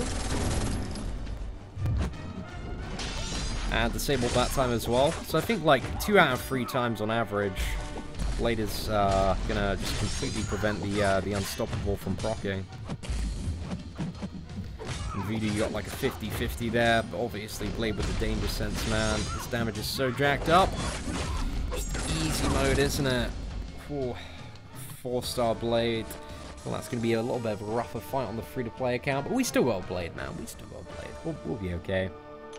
Okay, how many more paths do we have? I think we got 3 to go. And now we can just get rid of whatever node we want to. So let's go around this, take these couple of far lanes here.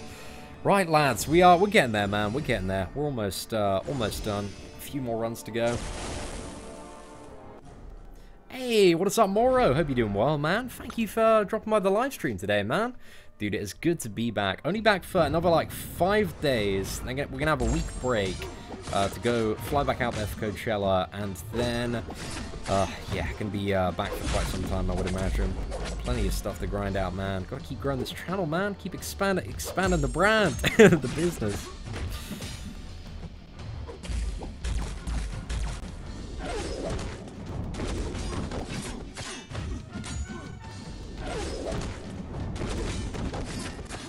I've definitely hit that level of live stream fatigue with my energy, man. It's definitely down low right now. Just in the zone, ready to clear this up as quickly as possible. Not too bad, boys. Not too bad. Is Blade's Danger Sense depending on signature level? No, it's not associated with signature level at all. It's something that he has passively, which can be further enhanced via the synergy with Stark Enhanced Spider-Man. But that's the only way to increase it. How do you do this if you don't have Blade? It's going to be power control champions. Like the first ever try we did was with Magic. Just kept him in the corner. Sorry, her in the corner, the guillotine. I might go for another potential one-shot with Magic. See if we can pull that off. Because that'll make for a sick live stream highlight if we can. Because we did like 148 hits with the 4-star Magic. And got her to, I think it was like 30-40% there. What tier is Mordo? I think I've got Mordo around my amazing tier, Uni. Because he's not the best champion. He's got a little bit going on for him. But yeah, it doesn't really have the damage or utility of other top, you know, demigod tier, god tier, mystic champions. He might even be a little bit lower than that, actually. I think he's either amazing tier or the tier below. He's okay, man. He's okay. You got a small chance to stun on the special one. Potential ability to regenerate off the special 3. Like, he's okay. Very, very middle of the game character, though. But yeah, Uni, thank you very much for the super chat, man. I really do appreciate it. What I think the cutoff for Medusa in Arena will be, I think it's going to be like around 4 million, maybe. I think I go 4.5. That's what I'm advising for if you want to grind Medusa and make sure you have her. But she could be a little bit lower. It's tough to tell because that 4-star basic arena, man. Seems like nobody really wants 4-star champions anymore. People have really stopped caring about them in the last few months. The cutoffs generally have just gone down so much. But Medusa, she's super, super valuable to have for anybody that doesn't have her as a 5-star yet. For the ability to completely shut down those robots.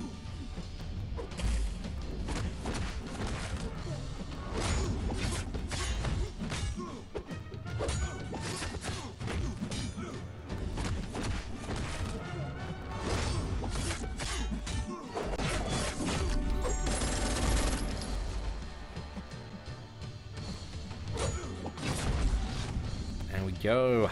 Ant-Man in the bin, boys. Another one done. Another one done.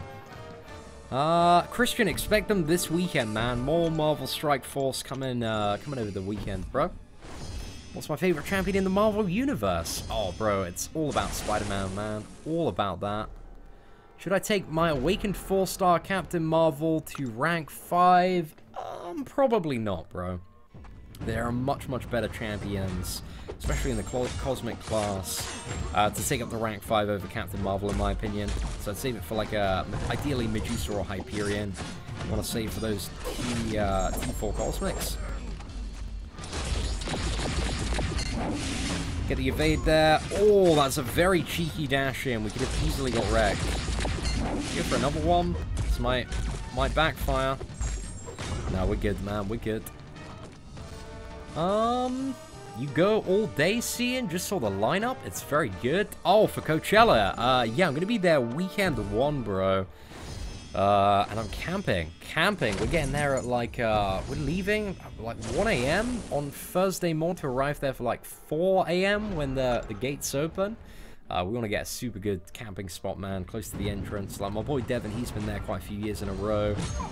So, yeah, I'm trusting his guidance, my friend. Trusting his guidance.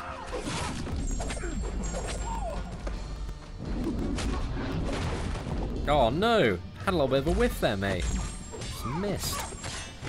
She-Hulk special 1. You've got to wait till she's kind of rolled back. There you go. Smack one in there. Ooh, beautiful, man. Beautiful. I have Medusa. Is it worth duping her? Awakening her? Depends on what kind of gem you're using. Depends on the star of the character. Depends on your roster. But I would say for the majority of people, yeah, probably. Yo, what is up, Lei Shang? Is that how I say it? Dude, thank you very much for the kind words today, man. Appreciate you stopping by the live stream. I'm sad about no Iron Spider next month, but Iron Man should be cool. Yeah, well, neither Iron Man or Thanos are 100% confirmed, but generally the infos come from data miners that aren't often or really ever wrong about anything. So I'm hoping it's legit, that we're going to get a playable Thanos, playable Iron Man. It makes a lot of sense to have both of those characters, though, because it's just going to be like a crap ton of money on the crystal sales, man. People are going to ball out big time for Thanos.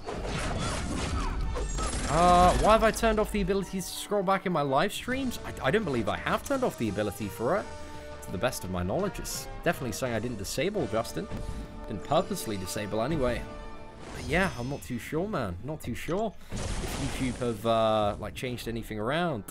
Hey, Moro, my man, thank you so much for the super chat, man.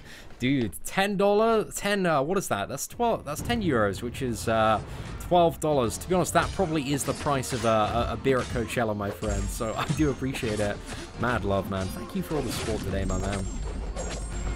Right, a couple of glaives into this Black Panther. Throw down a 5 combo. Get that sweet pound into the block a little bit. Try and get that special 1 out of him. Oh, so close, man. Almost got clipped by that SB1. But there we go. Another 5 combo, straight into a special 1, just to bring him over to his special 1 again. And there we go. He's going to be dead after this. Blade's also such a great champion, just with all his power gain, man. Very much like Hyperion for just maximizing those specials. Aren't I supposed to get a silver play button or something? Yeah, but it takes quite a while to arrive, bro. Quite a while to arrive, so I'm still waiting on it, my man. But I got that verified tick pretty much day 1. But, yeah, it's going to be a while, I would assume. When is the interesting stuff of Infinity War going to come to MCOC? Next month, my boy. There's some... I mean, like, this month's event in Corvus and Proxima and the Chaos Rifts are pretty damn cool, man. There's some really good stuff up for grabs. But, like, in terms of Thanos and Iron Man and some of the really, like, big headline stuff, I think it's all set up for next month.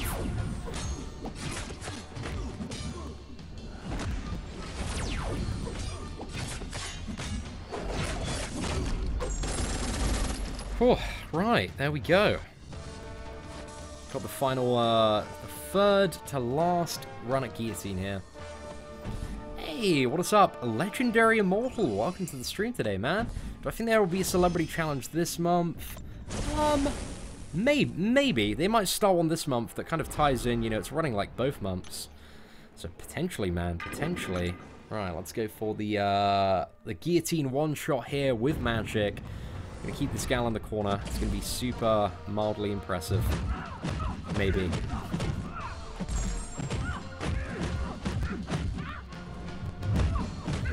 Oh, bit of a risky intercept there, but it paid off, man. We did all right.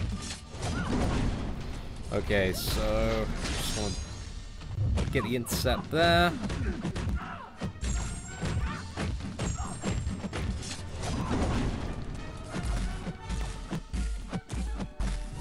Ooh, that block damage, man. It's nasty, very nasty.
Oh, no!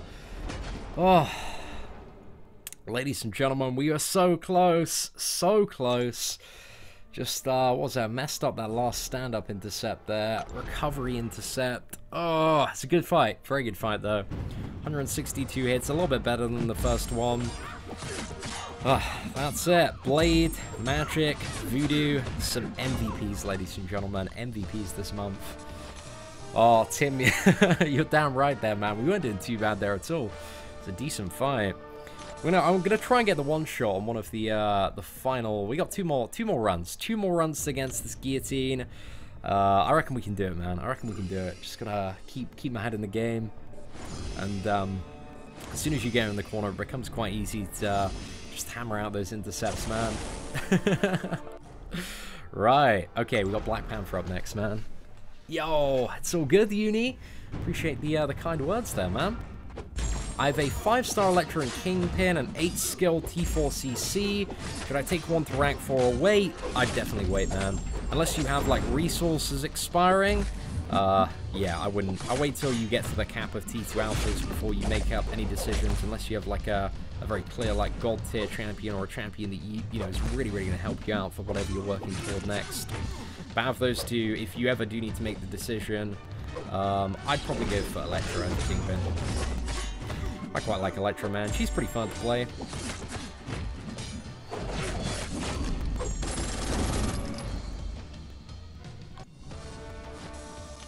Yo, what is up, Quarter? Hope you're doing well, man. It's called DVR mode, and for your stream it is turned off, so we can't scroll back. Yeah, I'll have to look that up, man. I don't remember disabling anything like that. But yeah, I'll happily re-enable that again. Because that's, yeah, something I enjoy on live streams as well. There's some sort of, you know, there's some weird stuff that happens with YouTube, man. Yo, what's up, Revolver? Hope you're doing well today, man.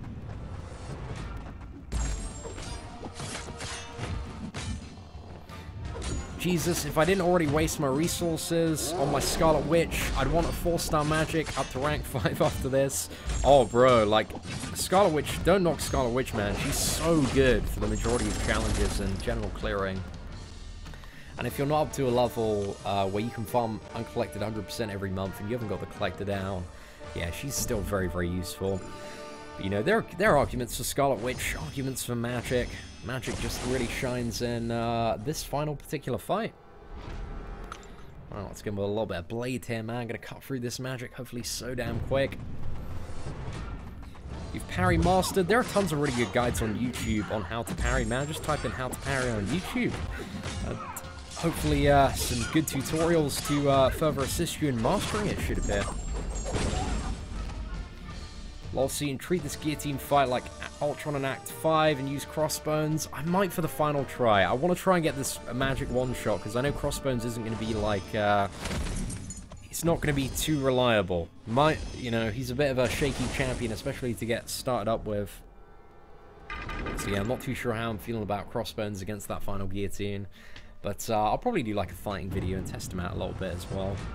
But I want to try and get this magic one-shot upload as like a live stream highlight to the channel. But if not, I might just put some of the best magic attempts up.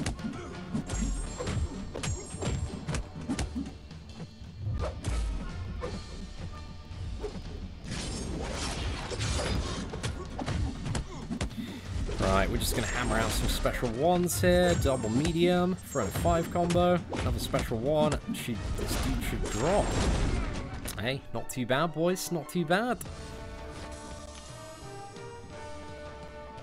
See the amount of poor life decisions I could possibly rank for my 5-star Spider-Gwen. Should I do it for the memes?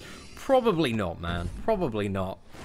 You know, I probably... It's going to be better if you use your resources on a champion that's going to help you out substantially more. But, I don't know, man. If you live for the memes, maybe it's a decision you want to go for. And if you really, really like Spider-Gwen, but it's definitely nowhere near a good decision, I would say. Bro, I pulled a 6-star Hella. Dude, congratulations, Revolve. That is, yeah, definitely one hell of a pull, man. One hell of a pull. See what we are. The comedy. It's too much, ladies and gentlemen. It's too much.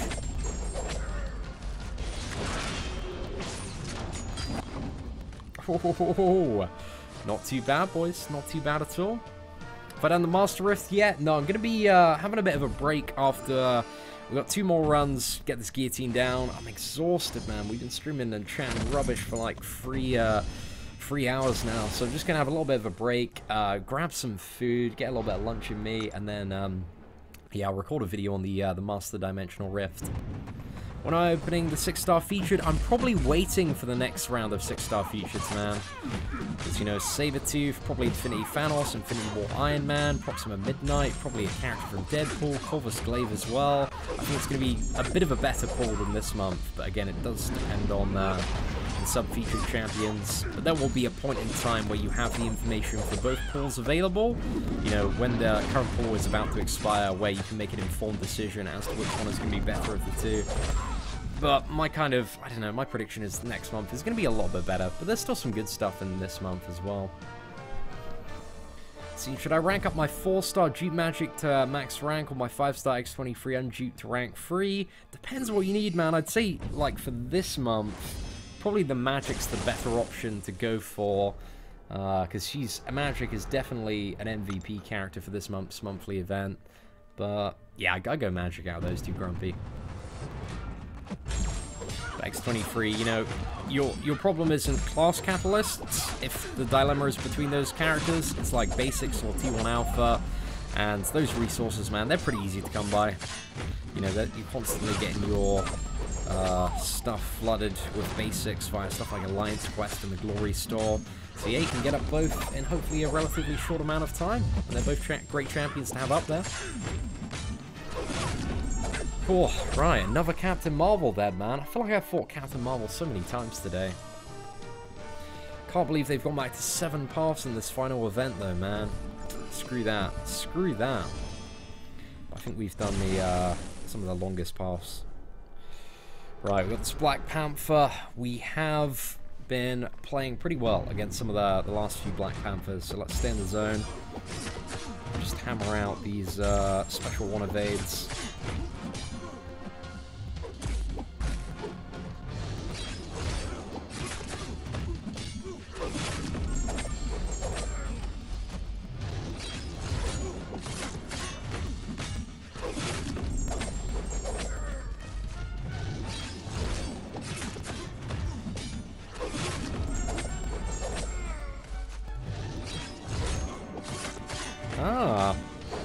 Leaving myself very, very open after the special one.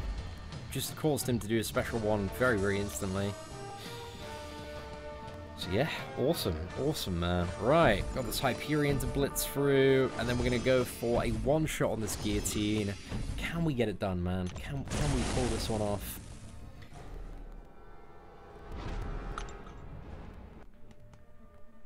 Oh, you rushed through Uncollected Event Quest and got 6-star Killmonger from Featured. Huge congrats on that. It's definitely in the top, like, 3 or 4 champions that you can pull out of that crystal. So yeah, nice job lucking out there.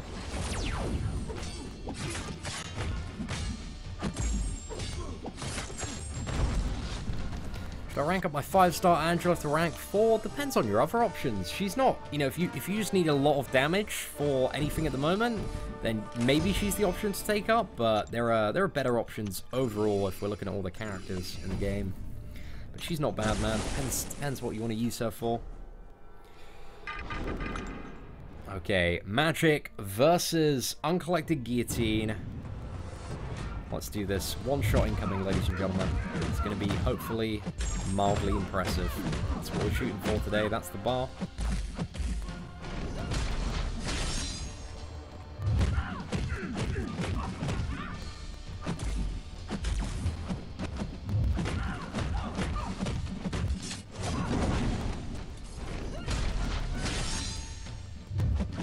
Oh, crap!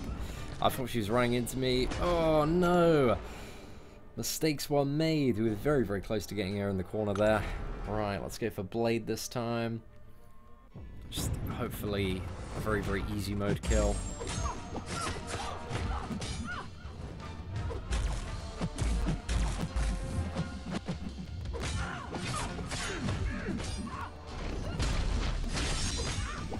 Right, so we didn't get an unstoppable proc that time.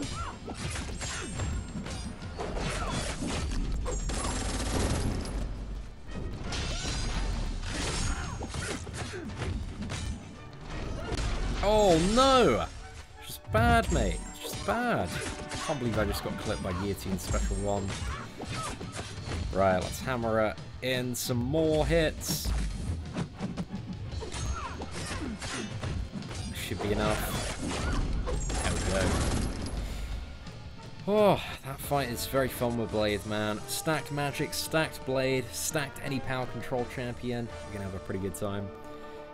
Right, let's replay. We've got one more path to do. Oh, ladies and gentlemen, I'm looking forward to this being over, man. Whew.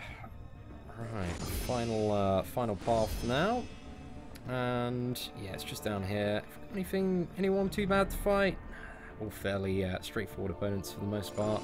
The Starknaut Spider-Man might be a little bit annoying, but aside from that, it's a lot of, yeah, we got a lot of Beast and Cable between Blade and Stark, man. They've got this. Yeah, I've got a couple of videos on Sabretooth if you're looking to see some gameplay. I love Sabretooth, man. I think he's a super cool character. Very, very fun to play. And doesn't necessarily need to be awakened. So if you get him maybe as a 6-star or a 5-star, have a crystal in the future, maybe going to be a pretty damn good champion.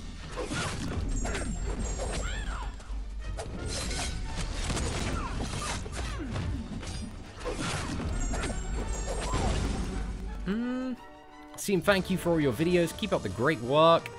Unpopular opinion here, I actually enjoy the challenge of Sentinels and AQ. I take Immunity Path anyway, so used to low damage using Wolverine. I'm thinking like it's not too much of a challenge of the Sentinels. They're just quite annoying to fight, if I'm perfectly honest. And I think for stuff like Alliance Quest, you know, a lot of people are in scenarios like they're at work, they're with their friends, and Alliance Quest being something that's active for 24 hours of the day for 5 out of every 8 days. There are a lot of scenarios where you want to make like some pretty quick moves and just get stuff done quickly. Well, I'm all for challenge in this game. I'm all for like some very interesting content, but I don't really find Sentinels very challenging. They're just annoying to fight, and they take substantially longer to kill and deal with than symbiotes. So yeah, I'm just not really fussed about that. And to have this change for, you know, no kind of increased incentive in terms of rewards, I think that's kind of the main thing that's rubbed a lot of people up the wrong way. So it's not necessarily like they're insanely difficult. They're just a little bit more annoying, and everybody has to put up with this annoyance on a daily basis for absolutely nothing more. So I feel like the cop-out of, you know, we don't have time to update the rewards for Alliance Quest when you could just dial the glory up and just very, very simply do that was a bit of a shitty excuse on Kabam's part. But I understand the annoyance of Sentinels, man. I think, like, symbiotes are much, much easier to fight. But it doesn't matter too much to a certain extent. It would have been very nice to have seen, yeah, just more rewards, man, for the extra hassle that everybody has to go through on a daily basis.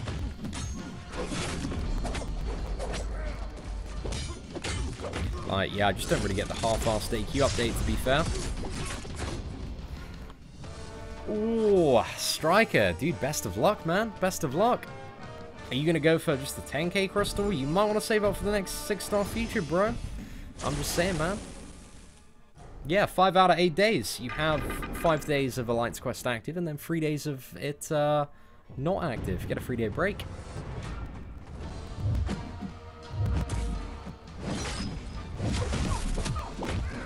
Thoughts on Awakened Cable, Seatin? I like Cable. He's an alright character.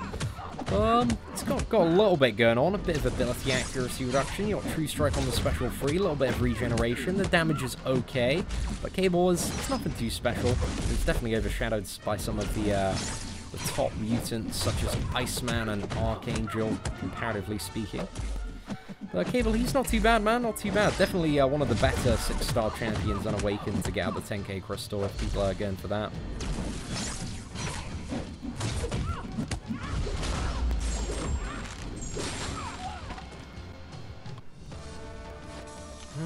I just got a 5-star Luke Cage. Bro, Luke Cage is sick now, man. He's really awesome. He used to be terrible, man.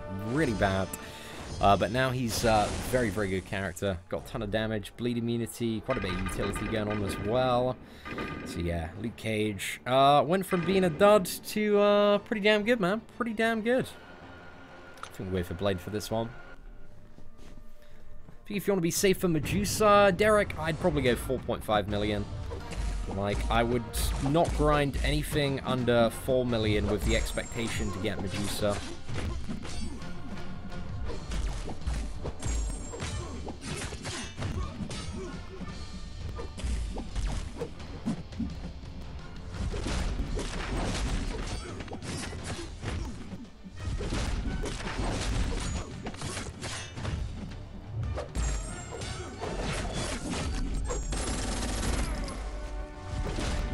Oh, did we only get 1 stack of bleed there? Oh, that was bad, man. That was bad from the special 2. Right, this is Stark dead. Not too bad, lads. Not too bad at all. How's Green Goblin for a 6-star pull? He's pretty good, man, for the basic pull. He's probably like top 5, top 10 champions out of the 24. Like, he's not incredible, but I don't know, man, he's doing some stuff. Yo, what's up, my boy Phil? Whoa, dude, we are going to be opening a rift, man, shortly after this live stream, though. I need a little bit of a break once I've done 100%. Let's grab a little bit of lunch, and then I'm going to do it on a video just after this, man. So it should be up within probably the next, like, 2.5, 3 hours. Maybe even a little bit less than that, maybe the next hour and a bit. But yeah, we'll see how we get on, man. We'll see how we get on.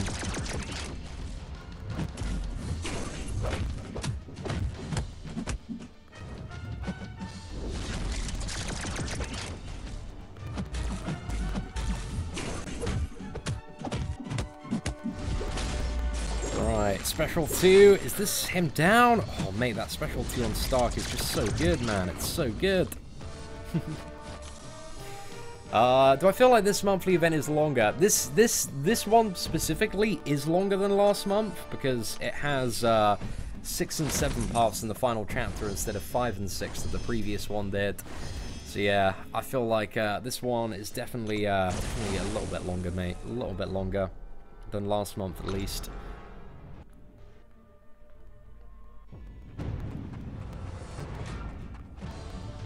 Right, final Black Panther Civil War. We have gone 5 for 6 on not dying to this dude today.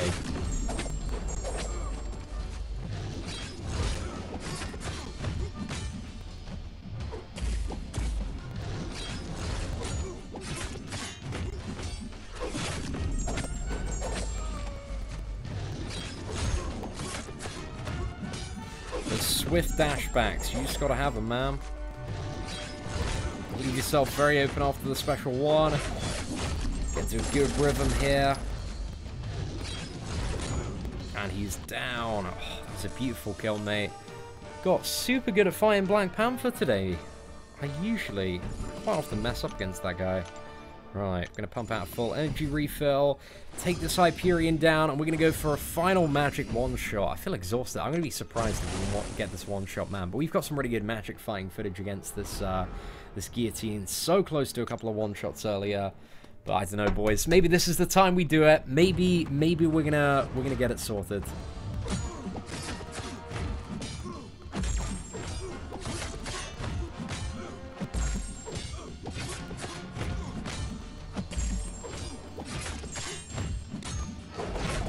Oh, Hyperion should always be a villain, man. Why don't they just give Hyperion the villain tag?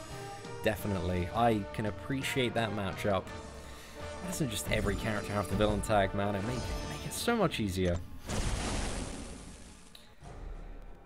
Okay, magic, uncollected guillotine, one shot. Take number 3, ladies and gentlemen. We're gonna do this. We're gonna get it done.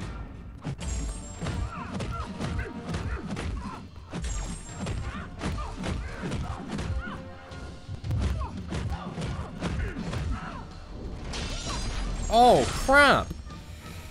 Oh, what the hell happened there? Did I just fail at evading the special too? I suck, guys. I suck at this game. Oh, right, okay. We're gonna go with Blade, and we're gonna make this just an incredibly triumphant, hopefully quite quick kill. I'm disappointed in myself, man. That glorious final magic one-shot, it never happened. I'm probably gonna go back a little bit later or at some point this month and try and get the one shot on magic.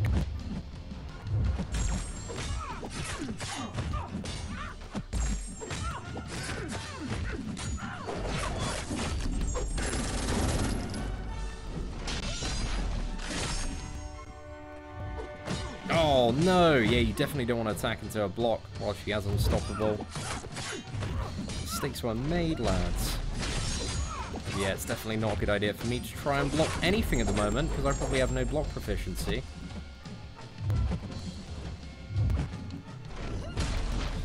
Really?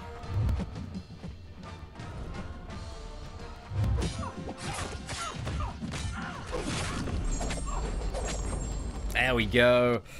Well, we did it. We got there in the end, ladies and gentlemen. That should be 100% done.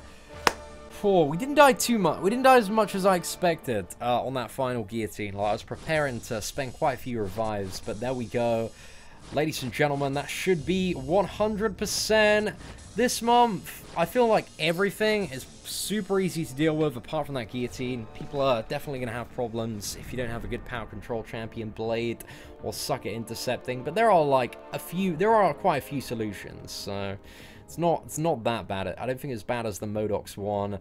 But yeah, if you suck at intercepting, man, maybe it's not going to be a good time at all. Right, ladies and gentlemen, Stugger, thank you very much for the super chat. But everybody, thank you so much for watching today. I really do appreciate it. Guys, if you enjoyed the stream, feel free to smash that like button. That'd be greatly appreciated. But apart from that, thank you very much for watching. Take care, and have an absolutely fantastic day.